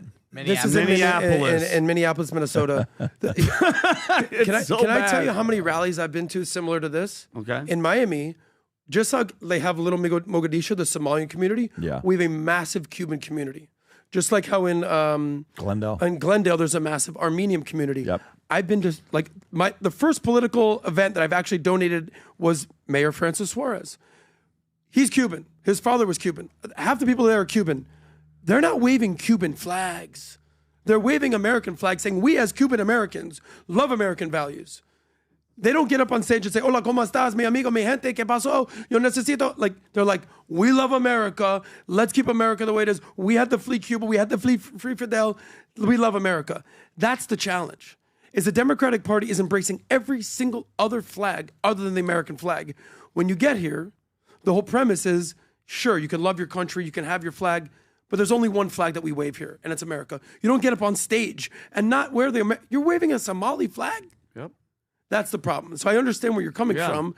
Because if the president, think about it, if the highest position has to be American born, I mean, why doesn't the standard go across the board? Because, Adam, look, it's taken the time, and now it's coming, bro. There's no more talking about this. It's what here. Does it say that in the Constitution about representatives? Yeah, and to me, Senate? to be honest with you, to me, it's more denomination. To me, it's more religion than it is about born here or not. To me, it's about if you are waving and you're, you want to bring that here, I think that's going to be the enemy long term. I've said this, expressed myself multiple times on this topic. But let me get to the next story here. Next story I want to get to is the following. Bill Gates shifts tone on climate change, criticizes doomsday view, drawn mixed reaction. Rob, if you want to play this clip. So here's Bill Gates. Watch this. Go for it. Climate is a super important problem. There's enough innovation here to avoid super bad outcomes. We won't achieve our best goal, the 1.5 or even the 2 degrees. And as we go about trying to minimize that, we have to frame it in terms of overall human welfare, not just everything should be solely for climate. How much of your own view is a function of just contextually what's happening in the world versus what I think you've thought for a long time about the climate? Well, if the aid budgets to poor countries were continuing to go up the way they did over the last 25 years, then the trade-offs between climate action and saving children's lives wouldn't be as acute as it is now that these budgets are going down, and going down quite a bit. And so the plea here is to say, okay, let's take that very limited money and not have some partitioned off for particular causes. Let's measure it all in terms of the human welfare. How do you help those countries? Okay, so you have that. And then President Trump comes out and says, Rob, if you have that clip. It's actually a tweet. Yeah, he says, we just won the war on climate change. Bill Gates has finally admitted that he was completely wrong on the issue. It took courage to do so, and for that, we are grateful. So, okay. What are you thinking, Pat? I mean, listen, for me. That's a huge, that's it a is, huge because shift. if you go, Rob, find old clips of Bill Gates talking about climate change. Oh, my God. There's even a clip from 2004, 2005, I believe, of, him talking about depopulation is the biggest issue, that he did an interview with CNN, and CNN didn't bring it back up. This is what I'm thinking. I'm thinking there's a reason why they're not releasing the Epstein files. That's what I'm thinking. Because what were the chances of Bill Gates coming out and saying this?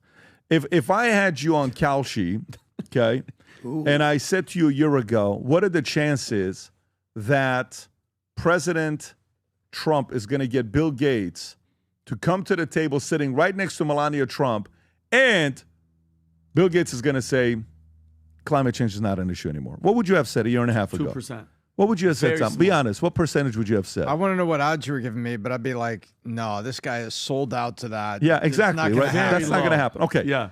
So then why does it all of a sudden happen? Why is that? Maybe because he's sitting on so much intel that he is I'm convinced that's what Bongino and Kash Patel bought into. They said, who is the enemy, Dan? And he asked Dan. Dan gave him a list of people that are the enemy. If those are the enemies, and we know we have this on them, why release it? We'll be able to control them for the next 30 years. Wow. Isn't that what J. Edgar Hoover did with others? Isn't that what the mob did with J. Edgar Hoover? The mob knew what J. Edgar Hoover was doing, and they controlled them. Cross-dressing. Right? Yeah, they knew, and back then it was a big deal. Nowadays, you get a Purple Heart. It's a very different climate we're living in today versus then.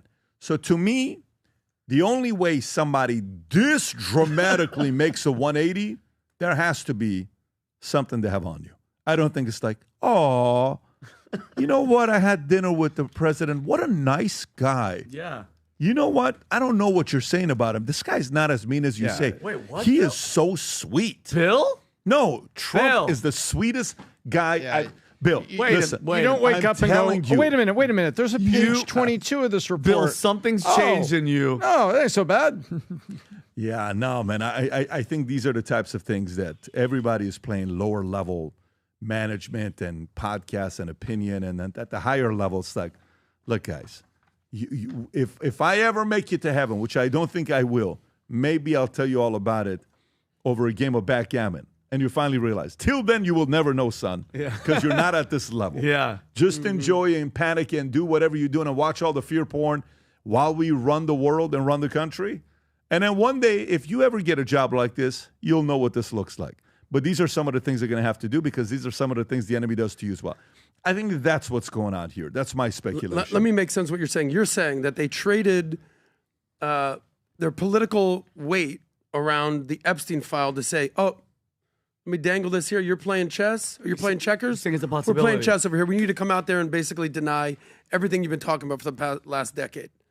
No, do you think the president loves kids? Yes. Do you think he loves his grandkids? Yes. Do you think he sincerely is a good father and a good grandfather? Yes.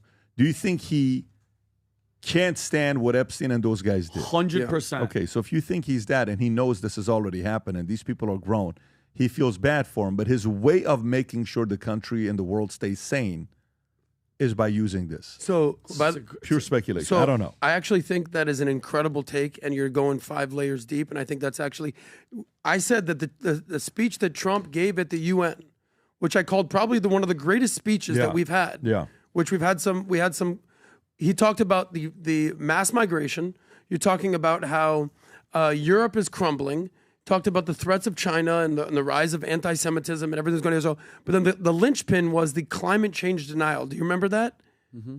He's like, enough's enough here. He talked about that in his speech. So in my opinion, it's been the little boy who cried climate change. And you talked about the kids. What it's done to Gen Z, the most anxious, the depressed, just on edge, on the phone, climate change consumed generation we've ever had. The amount of people like Saint Greta of climate change made her name on climate change, and now she's the poster child for Palestinian liberation. Does she even talk about climate change at this point? So I don't think we understand how big of a deal this is. The fact that Bill Gates came out there and said, stop it with this doomsday view of climate change is a massive piece of news. Did you hear what Kamala said? I don't want to go into it back. On that same interview, Robbie, youth and climate anxiety? She said climate crisis and the climate anxiety among young people, the United States should lower the voting age to 16 years old. She said it. She goes, I think we should reduce voting to 16. They've only known the climate crisis. They missed substantial part of their education because of the pandemic. They coined the term climate anxiety to describe fear, if not only being able to buy a home, but that fear will be wiped out by extreme weather, but fear of you know what we children. almost had? Yeah. Welcome to Kamala Harris's cabinet meeting. Yeah. Two drink minimum. Which one is this? This is it, Pat. This is the climate anxiety. Go ahead, Rob. Should reduce voting age to 16. I'll tell you why. Well, go ahead. So, Gen Z, their age about 13 through 27. They've only known the climate crisis. Oh, my God. See, I'm so they missed I apologize. substantial parts of their education because of the pandemic. I'm so sorry. Really, if they're in high school or college, especially in college, it is very likely that whatever they've chosen as their major for study may not result in an affordable wage. What? They've coined the term Look at him. Climate anxiety to describe fear of not only being able to buy a home, but that fear will be wiped out by extreme weather, but fear of having children. What is, she doesn't even have any. It is expected that Gen Z will have 10 to 12 jobs in their lifetime. They are a larger number than boomers. There's a specific generation. Yeah, of I'm people sorry. who I'm are so sorry. going to- Anybody? No, but Could you imagine listening to that every day for the next 4 years? By the way, we almost had it. We almost That's did. what you call. That's how fragile America is. That's what you call. If appropriate name would be. Trying to think. For who she is? Yeah, I think Rob. she could have a good name called Kamala Jeremy. Kamala because what? she is Kamala Jeremy. Because Jeremy? she is Kamala Jeremy, last name Jeremy, because she's like the fear porn master right now. Jeremy. Jeremy? No, I'm just saying it's like Jeremy. Oh, like Ron Jeremy? How much fear porn? Oh, she's pumping it. I think we need to lower the age. This is part of the issue. Why? Because if you don't know what these 9-year-olds are going through, and you know what, to be honest with you, with the current advancement of technology, why shouldn't we allow dead people to vote? We should allow dead people to vote. It is their right. Nowadays, they do in technology Chicago. is allowing you to live beyond being death. And if we know how they voted, we should allow them to continue voting. You freaking kidding me with some of the stuff you're saying? Again, please continue to spew out stuff like this. That guy who's interviewing her, he's very good at doing interviews. What's his name? Bartlett? I want to respect the guy because he's so good at what he's doing with the Diary of a interviews. CEO? Yeah, he's so good at doing the interviews, and he's relatively fair. Well, he's very friendly. But you and fair. know deep down inside as a capitalist, he knows he's sitting there saying, I cannot believe this lady is saying this kind of stuff. Man. He knows. He's not a dummy. He knows, like, I don't know if I agree with the stuff that I she's don't saying. know. You think he agrees that a 16-year-old should vote? I think he's like a comfortable place for a softball interview. He's not going to really push back. He's there to, enjoy the conversation. Yeah. He's not. But he's asking. Have you ever seen him do one clip where he's like, "Nah, I don't think so, bro"? One clip, not one. No, that's not his style. I'm saying conversation. He's a guy. safe He's space. a safe space. He's a definition of a safe space. He's a safe which is space. nice. Yeah. That's great. People need that. But I do think there still has to be logic there. And I think as a logical thinker, he has to independently afterwards go in and say, this is a little crazy. But go ahead. What were you going to tell us with your Well, I head don't know if today? you saw what Trump basically came out and he just did a. Rob, I sent you that picture of what Trump came out regarding. I thumbed it up on the chat. He's like the Trevor Noah of podcast. That guy. He really is. Just that guy. He really is. This is what Trump came out and said had to do with climate change with Kamala. He's basically just said, listen, if you could just start making some stuff up, I got you too, buddy. Climate change is caused by DEI. But we've been sold a bill of goods. PBD, how many years ago we used to have climate change debates on PBD podcast. We had multiple people come on. Someone wrote a book about it. And the world is supposed to be over by now. Well, what's Look her at us name? now. AOC said, how many years? 12 AOC? years, We're getting 12 there. years. We're getting Yeah. there. I can't wait for Yeah, that. It so just goes anyways. to show, and when Bill Gates is coming out there saying pump the brakes, everyone should take note. But meanwhile, they've completely hijacked the Democratic Party. Look how massive a concern this is on the left versus on the right. It's great. Keep it like that. Who prioritizes climate, abortion, and gun violence? Look at securing the border. Look at the priority of the left on securing the border. Yes. What's 76 plus 17? Is that 93? Yep. 76 plus 17 is 93. That means to them, it's only 7% the issue. No problem. Whatever. No problem. No. Sir, that's a third-party candidate. Security of the border, they're non-existent in the blue. The 17 I know. is the gray. No. Brother, what is 76 plus 17? Oh, I see what you're saying here. You're basically saying it's 93. nothing. 7%. The blue is only 7% of the issue. So they're not Now, even concerned with guys, solving can the you border. please send Adam a Udemy gift certificate for basic math? Exactly. Listen, So, guys. okay, let me continue. The PBD, my Just job is to parting make the shot here, money and parting not shot. to count Stop the it. pennies. Remember, once upon a time, it was called global warming. Then Yeah. they changed it to climate change because Yes. some of the data didn't line up. Now it's maybe never even happened. Let me go to the next story Crazy. here. Okay, there's a guy named Don Lemon. Really? Yeah, and he, hypocrite Don Lemon, torched for saying Megyn Kelly looks trans. Left is using trans as an insult now. Vinny, I'm sorry, Rob, can you play this trans clip of Don Lemon calling Megyn Kelly trans? Go ahead, Rob. Is Megyn Kelly chopped? I don't know what unk? that means. I don't know what is chopped. I've heard it, but I don't know what that means. What does chopped mean? She's gonna get mad at me, dude. I don't know if I want this here. What does chopped mean? Chop means like not hot. Yeah, she's chopped. I don't know, the whole MAGA look. It's all the MAGA it's ladies. too They much. look- Kind of looks like a Barbie doll covered in like WD-40. I think she looks trans. Let's end on that note. She looks clockable. Clockable? What does And that what mean? clockable means, they're not pulling it off right. If I'm not mistaken, Rob, if you look up clockable in the trans, I think it means you're not pulling it off, right? Clockable is not appearing or passing off as the thing that they're going for. Correct. That's the dumbest thing I've heard in my life. Can you do me a favor, Rob? Can you just type in Megyn Kelly and go to images? That's all I want you to do. Okay? Go Megyn Kelly, go to Thank images. you. Just zoom in. Look at that face. Okay? And by the way, Megyn Kelly and I've been on her show a couple times. It's not, we're not friends or communication mode, but this is a beautiful mother, strong, takes care of her family. Damn. Okay? Beautiful family, does what she does, married to her husband, and only a gay man would say she's trans. Yep. Because Don he Lemon can't- is gay? Only a gay man would think she is not attractive, which, by the way, it makes sense for him to say that, which indirectly, it actually makes me respect the fact that he truly is gay. Yes, he really is. Because if you can't see Megyn Kelly and say she's attractive and you have a hard time saying that, listen, you're full-fledged, yes, Pete Buttigieg. LG. I'm shocked. First Liberace, then Richard Simmons, now Don Lemon. They're all really gay. Oh, no. I didn't see that coming. Oh, no. No, but again, to say trans, like that's now, hey, what's wrong with being trans, Don? Yeah. Why are you insulting the trans community? Thank you. know? Yeah, what do you Stop it. honestly? What do you think happened to him? Because think about it. He was the. Didn't remember, Ann Coulter say that? She goes, "Wow, now being trans is a slur." When did that happen? I think Ann said something about that. When did she say that? I think a day ago. Can you find this, Rob? Where Ann Coulter came out and pointed out the hypocrisy and says, "Oh, so now." Trans is actually not something that you protect, you little liberal. It's actually something that you now use as to attack person or as a slur.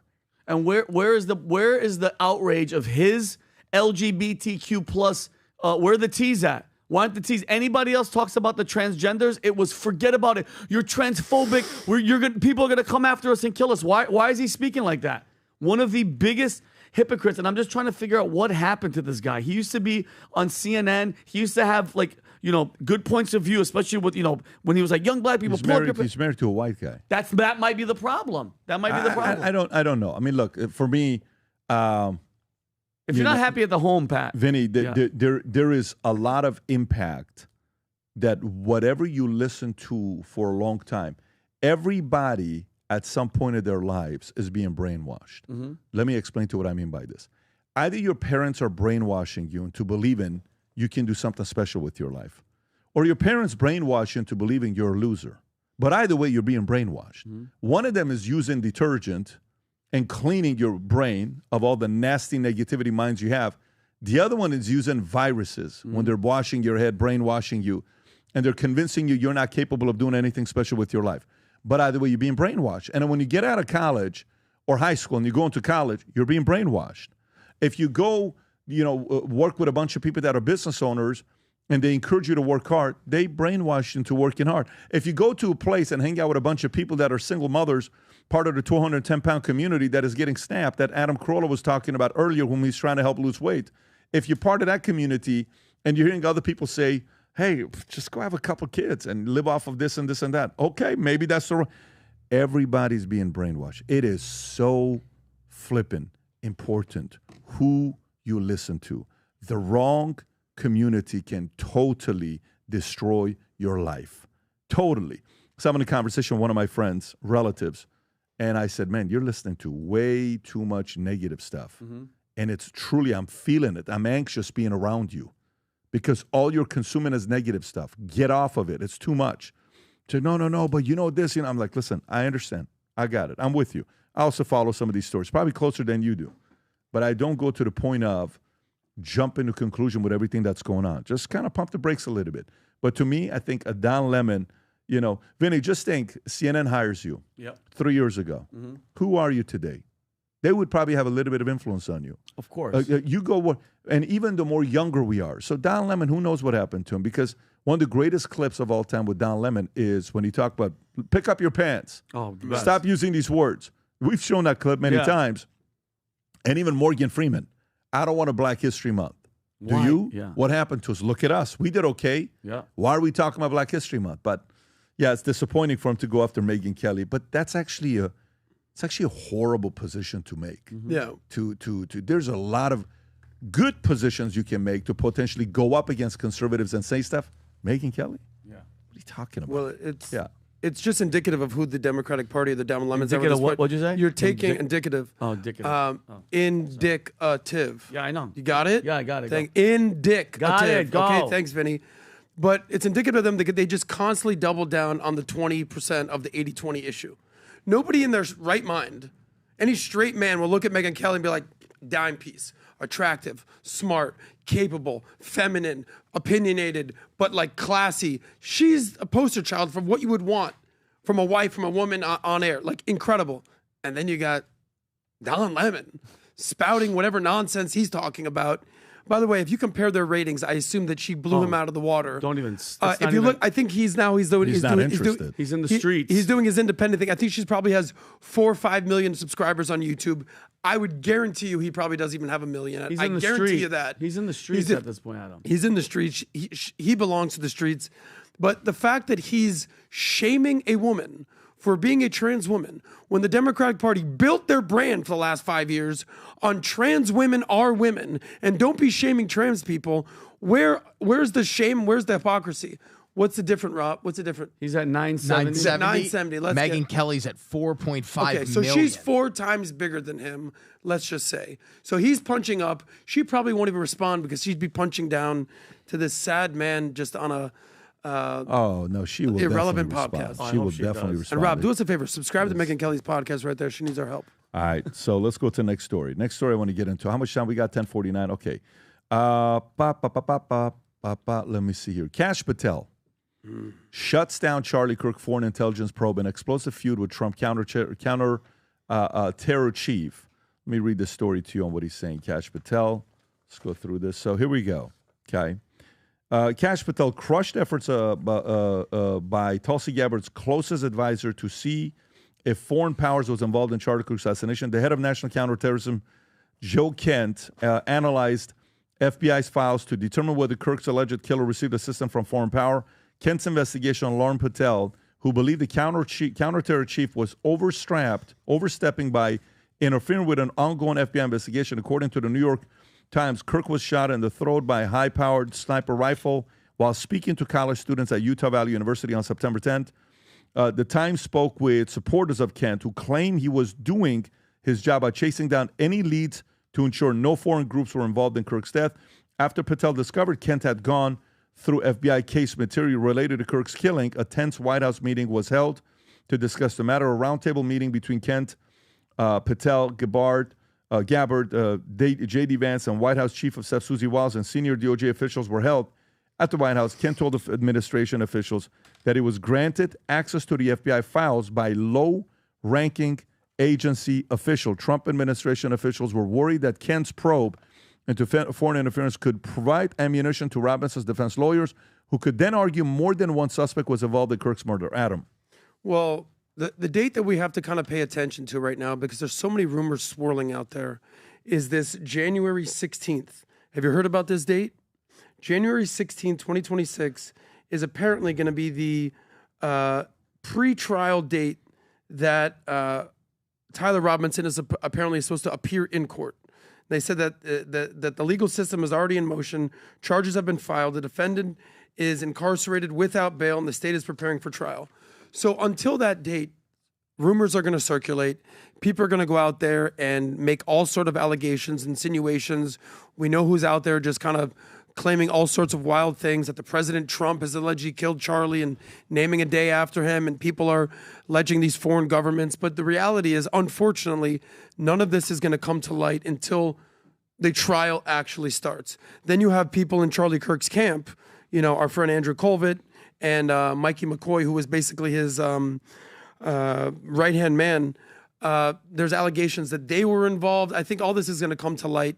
In my opinion, a lot of questions need to be answered, a lot of questions, but still, at this point, the most likely guilty person is this guy, Tyler Robinson, but a lot of things don't add up. I know that you've kind of down the path of loading the gun and jumping off the roof. The timing is up, and his furry lover has been missing for how many weeks, Rob? Exactly. I think 6 weeks. So, 6 weeks they can't find furry boy. What I've learned, you know, doing this podcast and watching all these massive news stories is everybody, because of the internet, can just voice their opinion. We give a shout out to a guy on a podcast who had the most incredible breakdown of the bullet and this and that, and then some other expert the next day was like, well, he's actually wrong. So until we actually see what the FBI has and what the authorities have, it's just consume information, take it in, form your opinions. Don't make any final assessments until we get this information. Yeah, but what are you seeing out there? You're not going to be able to see it because they voted not to televise the actual trial. I mean, what do they call it? What is it called, Rob? That you can't talk about it? Gag order. Yeah, they gagged everybody. They do a lot I understand that, but I mean, like, think about it. We get to watch Johnny Depp listen to Amber Heard and she crapped on his bed. These are the trials that we want to see. I mean, me personally, and going back to the story, Pat, I just think it's odd. Why would Kash Patel shun Tulsi Gabbard? Pat, you know who Joe Kent is? Retired Army Special Forces Chief Warrant Officer, served 20 years, completed 11 combat tours in Iraq, Yemen, Africa. He retired and worked in CIA after entered politics. He ran twice for Congress. This guy is a stud, a legitimate stud. Yeah. Why would you try to hinder him for looking? Because, Adam, if there is outside foreign entities involved, come on, bro. Why would you stop that? Was he assigned to do it, or did he go to get it? That's the question. I think he kind of, Pat. It says Kent's investigation alarmed Patel, who believed the counterterror chief was overstepping by interfering with an ongoing FBI investigation. He's in the government, though. You're working for the government. He's just being proactive. I mean, I personally, I'm not mad at that. I'm not mad at that. It's just like you said, Adam, these unanswered questions that people. What I find to be comforting is this roundtable with Kash Patel, with Kent that you're talking about, Joe Kent, with Tulsi Gabbard, with J.D. Vance, with Susie Wiles. You know, you might say you don't trust one person or you don't like how one person handles those things, but if you put this American team of Avengers, I would say that they were going to get to the bottom of what happened with Charlie. Do you trust the people in that room? Between Tulsi, Kent, Kash Patel, Susie Wiles, J.D. Vance, don't you think they have America's best interest and Charlie's best interest and the truth's best interest in mind? Don't you think? No, Adam, I'm not saying that. I don't even. When it comes to FBI's and CIA, look at all the stuff that we hear about intelligence agencies. I hear you, but it's not just the FBI and the CIA. You're having Susie Wiles in there. You have J.D. Vance in there. J.D. Vance was incredibly close with Charlie. Yeah. Don't you think that you trust their judgment? I trust J.D. Don't you Vance. trust their judgment Yes. more than talking heads on the internet? But Adam, but at the same time, when it comes to guns and taking them apart and stuff, we're not dumb. You know what I mean? Taking apart a gun that fast and that type of gun and putting it in the backpack. So what's your biggest apprehension to what you've seen out there with the story? Because I agree there are questions that need to be answered. I mean, there's it's such a long line of just. But what's the number one thing? Here's one of them. What's the number one thing, though? Hold on. George Zinn stood up the moment Charlie was shot. Everybody is running that way. This guy stands up, pulls out a white handkerchief. This was all planned for him. Pulls out a white handkerchief, Adam, and walks towards Charlie and is saying, "I did it, shoot me, kill me," and takes his pants off. That, to me, says that there was somebody knew about this that was going to happen, and there's just a bunch of unanswered stuff. And what's crazy is with all the cameras and everything, and we still can't say definitively what happened. A normal person doesn't do that. That's a really, really big problem. And then, Adam, a 30-06 gun cannot fit in a backpack. He shot guns. I've shot guns. He's shot guns. You can't fold a 30-06, bro, and put it in any backpack. Troy out there, who has a backpack that's one of those long ones, Pat, those Ranger ones, you can't do it. It's impossible. And Adam, and I'm not this crazy guy that's thinking all this, the president and all that. No, I don't think about none of that nonsense. Just give me the actual facts. Because when you're shunning it from us, and I know we don't deserve to hear all of it right out, because some of the stuff is in there that's pretty messed up. By the way, just be honest with us. We can move on from this. I have so many questions. Yes. I have so many questions with this. It's not even funny. What's your number one question, Pat? I have so many questions with this. And I've expressed it many, many, many times. So I'm not going to go through this too, but I have a lot of questions. I would, you know how when something happens, you then volunteer to join the military, like 9/11, a lot of people volunteer to join the military. I would volunteer to go work for the FBI, to investigate and be one. I would volunteer. This is how bad I want to know what happened here. I would volunteer, because this guy was a very unique guy. Volunteer. This guy was a very unique guy. I would volunteer to do that. You don't even need to pay me, and I would give a certain set of hours to go to this and find out what's going on over here, because this is a very different time between MLK being assassinated, Bobby Kennedy being assassinated, JFK being assassinated, than him. We got 3,500 cameras. We got things right now that we didn't have back in the days. We should be able to figure out what's going on. And, it's. But anyways, I got one too many questions that I need 2 hours to go through for me to find this out. But if they do want to call me to help with that, I would volunteer my time. I'd go to D.C. once a week to just help figure this thing out. That's how bad I want to know who was behind this. And I don't care who it was. I want to know who was behind this. I have a list of 15 different people that could be. When you sell life insurance? Yep. We sold 800,000 life insurance policies over the years, give or take. A lot of insurance. And when you have death benefits that come and they get activated and you get the investigation. So I sold an insurance policy to a guy. And it's like, hey, this guy deserves a $250,000 policy. Oh, you think? Yes. No, he does. No, he didn't. Were you there when he peed? No. He gave me the urine. Okay. Well, it happens he didn't pee. His brother peed for him. How do you know that? Well, let me tell you what it matched. It happened that you also sold an insurance policy to his brother as well. His brother's pee is identical to his pee. No way. Yeah. And now that he died a year and a half later after the investigation, we find that he lied on this and da-da-da-da-da, and this was behind it. No way. Yes. Shoot, we can't pay him $250. They just refund back whatever premium he paid into it. Hey, this other person died. Oh, how did he die? He shot himself. Who was in the house? The husband was in the house. So who was it? Well, let me tell you, they looked at it, the husband was involved. No way, yeah. How about this one? This one. Do you know, like, part of being in life insurance, and especially volume-based for us, volume-based. I don't sell like to rich millionaires and billionaires. We sold to middle American, people who wanted to buy $250,000, $500,000 policy, $1 million policy. You go through these audits with these investigators, and you are sometimes like flabbergasted by the results of what really happened. But our job is to pursue, because I want this surviving member who is relying on the breadwinner to get that $500,000 death benefit. I want her to get the money because she has to take care of those two kids. But no, this happened, that happened. I mean, there's way too many things for us to go through here. But I'm excited to hear the investigation start. And this is something I simply, as a guy who saw a man who was a once-in-a-generation type of a guy, I want to know what happened. Do you trust those people that I just mentioned? Kash Patel, Tulsi, J.D. Vance, Susie Wiles. I think you have to know already, if you're around me enough, Adam, you have to know already for me that to be the CEO and the executive team of the biggest company in the world called the United States of America, you don't live in the same reality. Good point. So it's not, you speak a very different language than they speak. It's a very different language. Like I was in the military, okay? And I was going to go be 18 Delta, 5th Group. I talked about it yesterday with the guy, Jordan Goudreau, who was behind Operation Gideon, where they try to take out Maduro. And you remember this interview that we did that, maybe we'll show the intro at the end. We don't even know if we're going to release it or not. He was supposed to go to jail yesterday. When we interviewed him, he was in the middle of the parking lot outside of his homeless shelter with a anklet on because he's about to go to jail. Did you hear about this or no? Yes. Maybe we'll show this at the end of it for you. I started watching a documentary yesterday as well with Tico. Tico's a very interesting guy. But to me, when you're 18 Delta and you go, and then you're Delta Force and you go, they didn't join the same military I joined. I didn't see the same thing they saw.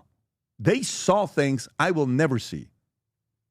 It's a very different world you live in. So the average person cannot relate to what these guys have to do at the White House and who the enemies are. They really know who the enemy. And by the way, sometimes they're doing certain things and making some decisions that seem like they're divisive and it's nasty. It's like the whole thing with, idolize, demonize, humanize. Yep. The whole father-son relationship that goes through 3 phases. Sometimes your father has to die for you to realize why he did what he did when you were 16 years old. Sometimes you have to lose somebody to say, damn. Guy sitting there, he can't stand his dad. Dad never told him he loves him because his dad never told him he loves him. So his father didn't tell him, that whole thing that nobody. And then his dad dies and he goes to the funeral just out of, I have to go to funeral. Hundreds of people show up and they all start telling how he helped them out, even though he didn't have any money. And they're like, you don't even know who your father was. And the guy feels like shit saying, oh my God, my dad helped so many people out and he just never talked about it. These things are real. A part of life that is real. And you don't need to know everything. I talked to a guy whose father was part of SAVAK, and I put him in contact with a very powerful former SAVAK director, and they met each other, and that guy told them about what his grandfather did and why they didn't share everything with him.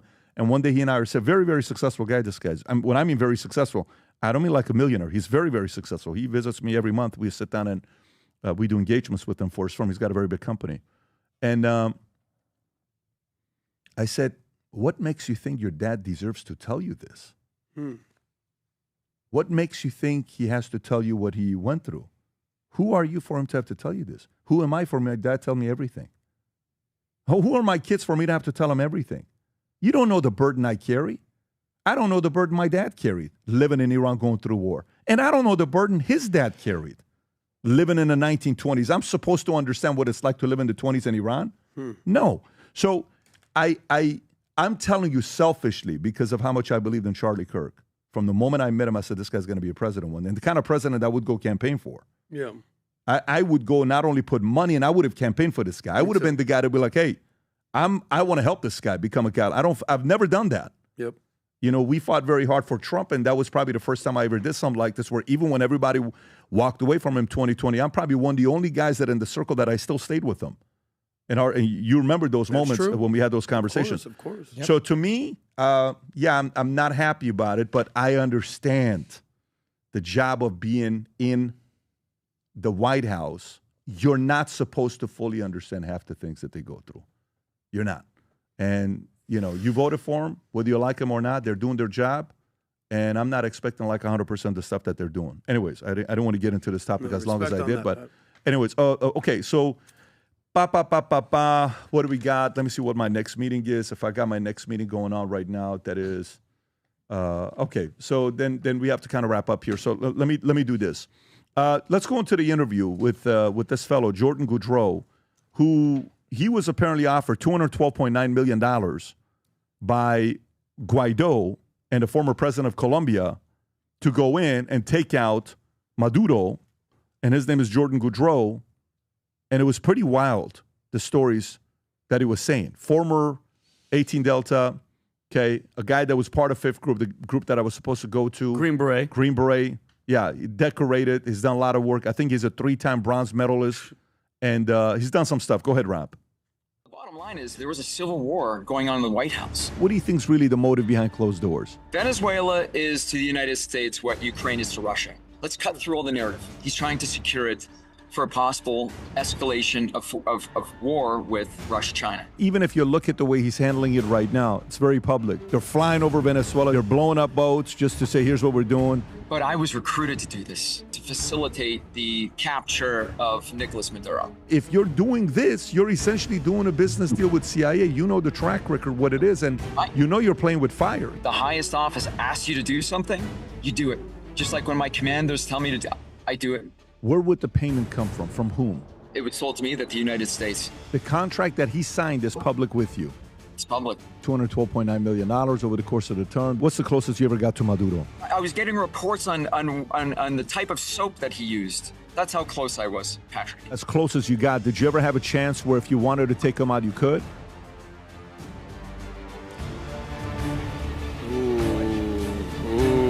Cliffhanger right there. You tell him where he's standing and like why? Oh, he's standing outside with the greatest technology for audio in the world. My God. The greatest what? While Audio. people are walking past him in the back, he's outside of the homeless shelter. At the VA. He's a homeless with all the accolades that he just said. He's a freaking he's homeless. That guy's homeless? Yeah. He's homeless. Yep. Yeah, he's homeless. Anyways, we may post the interview tomorrow to go out 9 a.m. in the morning. So hang tight. Matter of fact, we may post it tomorrow 9 a.m. We'll I think see what it's worth happens. it. We will see. We will see. We will see. Who's that, Anyways, Julius? by the way, I want to show 2 other things before our we guy? wrap up. Okay, during my birthday, I got a lot of nice videos, but one of the coolest videos I got. Oh my God! Is from, that Ariella? Oh, that's Ariella. Is that Selena's Ariella? mom sent this to me, and I didn't play it last week, but I want to play it. Tell me this kid isn't flipping cute. She is so cute. Watch this clip, guys. Ariella. Watch this clip. Go ahead, Rob. Happy birthday to you. Are you turning 47? Because you don't look 47 at all. What age does he look? 46. Well, that's because he was 46 yesterday. So. Yeah, a lot of change. Okay. Anyways, Pat, I want you to tell me, how are your kids? How's your kids? I want to meet them. How's your kids? I want to meet them. I just want to meet them. Just do a video of something like with them in it, because I want to see what they look like.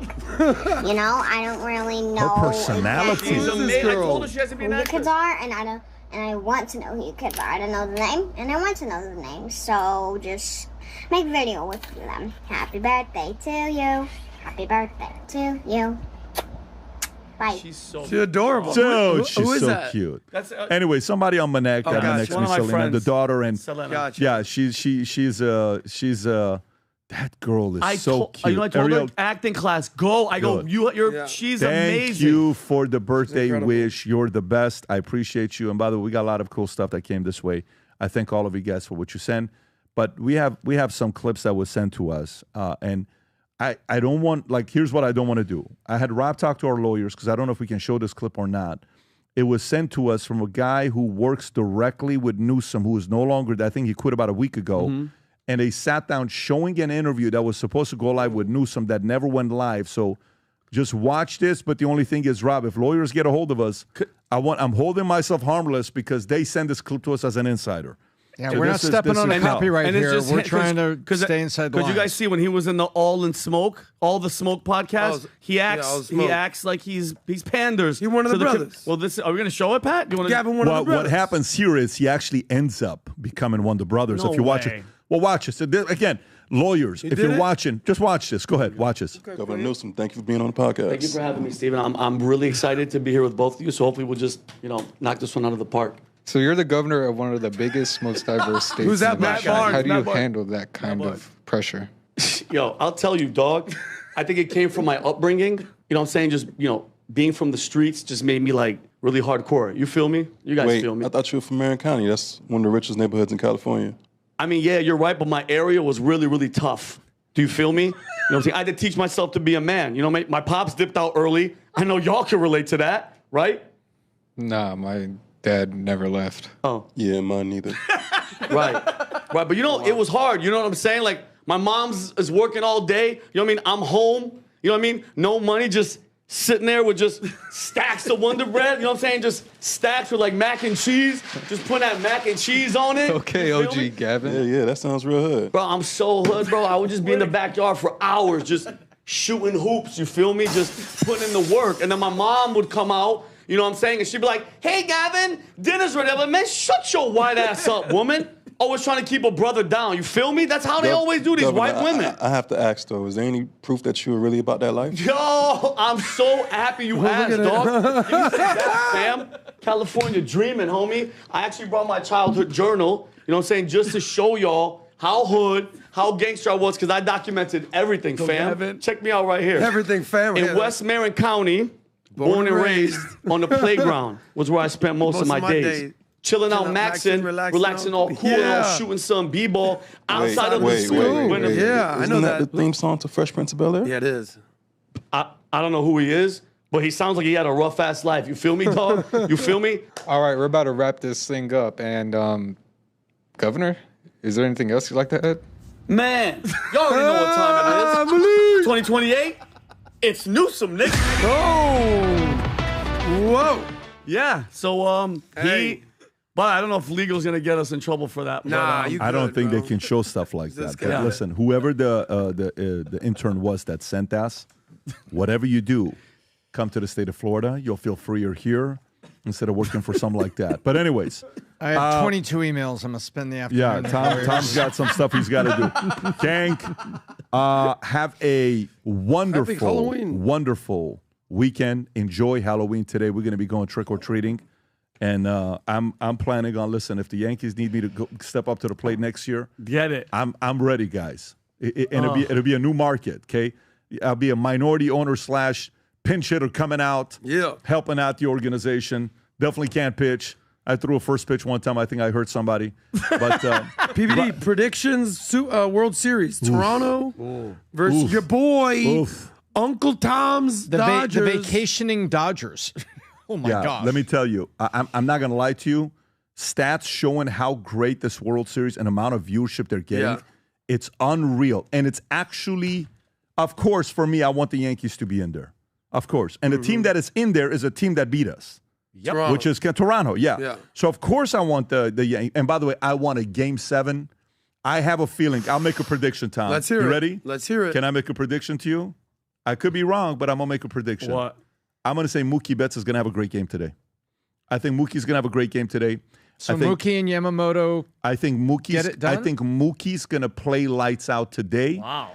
I think it's going to go to Game 7. I think I was there when they won the World Series during COVID. You went to Game 3 or something, and I went to Game 7. I don't know what it was, but we exchanged pictures, if you remember that. Oh, yeah, Dodgers-Tampa. That's right. Yes. And by I the was way, at Game 5, Bueller, and then Game 6 was the decider. And I flew to L.A., with my friends in L.A. off with Steve, and I went and watched the game where Houston Astros beat the Dodgers. Who was a Game 7 the year before, right? Yeah, that was pitching. I was there as well. 17. But to me, I think Mookie he's playing so good as he made a couple mistakes, but he's playing so good as a shortstop. For a guy to go from an outfielder to be a shortstop, I'd like to see Mookie recover and have a good Game 6 going into 7, and then Game 7. You know what I want to see in Game 7? Honestly, you want me to tell you what I want to see? Please don't. I believe every once in a while we get the opportunity to watch a guy that's destined for greatness. I would love a Game 7. I'm talking walk-off, home run, Ohtani. Bottom of the ninth. Bottom of the ninth. I want to see it. My God. I want to see it. I do too. I want to see something like that. I want to see something like that. I want to see something special happen. but I want to see Mookie have a big game. I think Mookie Gross. deserves to have a You good wanna game. hear- After all the special. Canada stuff, Tom, we Yeah. cannot. I know you're from Canada too, which is weird. I'm derivatively Like, from you're a- Canada. you're- Great Now grandparents. listen, on my do you know dad's do you know side. why it's the number one reason why I'm not rooting for Toronto Blue Jays? Mark Carney. No, Pierre Polyev. It's the number one there reason. you go. With an It's just apple. the number one boy. reason. I just With can't his do apples. it. Even though Vladimir, respect. Oh my God. Even though that rookie. Wow, what's that guy's name? By the way, he got record. How many strikeouts? 13 strikeouts in a game. Yep. Yes, do you want to know? 12. Do you want to know the craziest thing about the 13 strikeouts that he got in the game? By the way, at this point of the game, people are watching. They're just sports people that are watching. Yeah. Let me tell you the guy that got 13 strikeouts in a game. A number came out showing how much he makes compared to what others make, Ohtani makes. Do you know how much he's making right now? How much? Okay, let me send this to you, Rob. Okay, Rob, I'm going to send this to you. Show this. This is the pitcher who is... Toronto pitcher? Oh, the guy pitched Yeah, he's lights out. He got one hit off of him. One hit off of him. Rob, if you don't mind showing One this, hit? Rob. He almost threw a no-hitter in the World Series? No, meaning the one hit that Oh, got okay, the my run bad. is what Oh, I'm my saying. bad. But the guy pitched so good, and they compared his salary to Blake Snell's salary. Do you know how much his salary was for 2025? Don't tell me. If this is right, Tom. He signed an $8 million contract, but his salary for 2025, if this number is right. $250. I don't know if this is right or wrong, but zoom in. 57,000. Blake Snell made $27.8 million. He apparently just got paid that much money. Is that even possible, Tom? Well, it is. When you come up through the minors, you have to remember he jumped 3 levels in the minors this year and is now at the bigs. Jeez. I believe his first full year in the bigs on service time next year, it's going to be $475. But he's on the rookie deal, and they have those stages. Making $57,000 a year as a rookie, got 12 strikeouts here a game. World Series game. And the opponent got paid $28 million, and Blake Snell is a stud. I wish he would have come to the Yankees, but he chose to go to L.A. Anyways. It's reminiscent of when there was the Super Bowl 2 years ago, and it was Patrick Mahomes. There was Brock Purdy, who was a rookie on a rookie contract. That's right. Making like $500,000 versus the highest paid quarterback in the league. So prediction, who do you got? I think it's going Game 7. Who wins it in Game 7? Dodgers walk-off. That's what he wants, I'd bro. like a walk-off. But give us a prediction. If you want me to do odds, Yes. Toronto's taking it. Yeah. Toronto's taking it. Vinny? If you want me to do odds, Toronto's taking it. If he said somebody has to step up, I mean, I think Ohtani's going to have a good game. Somebody other than Ohtani, potentially Mookie Betts, has to step up because the momentum, and that's how it is in baseball. Yankees know this. The New York Giants don't judge. It's the momentum. It's who's riding that high. Vladimir Guerrero's swing is like he's chopping like a tree down with one swing of an axe. And by the way, Springer's hurt. He hasn't even played Springer's last not- 2 he games, and they hasn't. still won. Jerry Springer's no longer No, in? not He's Jerry not. Springer. He's passed George. away. He passed away. Mayor of Cincinnati. Pat, if So what, somebody give your else, prediction. if somebody else steps up today, Dodgers win and it goes to 7, and Dodgers win Game 7. If they win tonight? If they win tonight, Dodgers win in Game 7. But if not, I mean, Tonight matters. There are Somebody 2 has to games step in up. Toronto. We're up in Toronto, and Toronto's playing phenomenally. Yeah.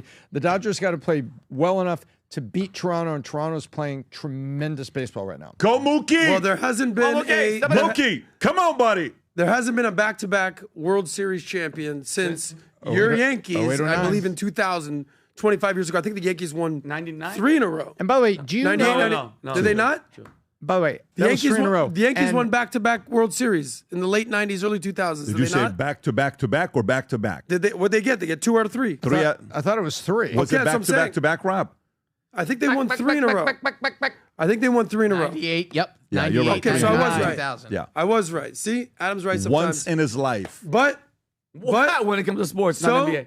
I don't think it's gonna happen again this year. Sorry, Tom. We were there when you broke PBD's heart in Yankees Stadium last year. But you know what? During the For World the sake of Series, Bailey- Toronto, Tom, what do you Canada, say, Tom? you've been falling apart. Well, I'm Congratulations. I saying think they're gonna win the World Series. we have to appreciate what the Yankees did that back-to-back. Do you know who was the team that did it before them?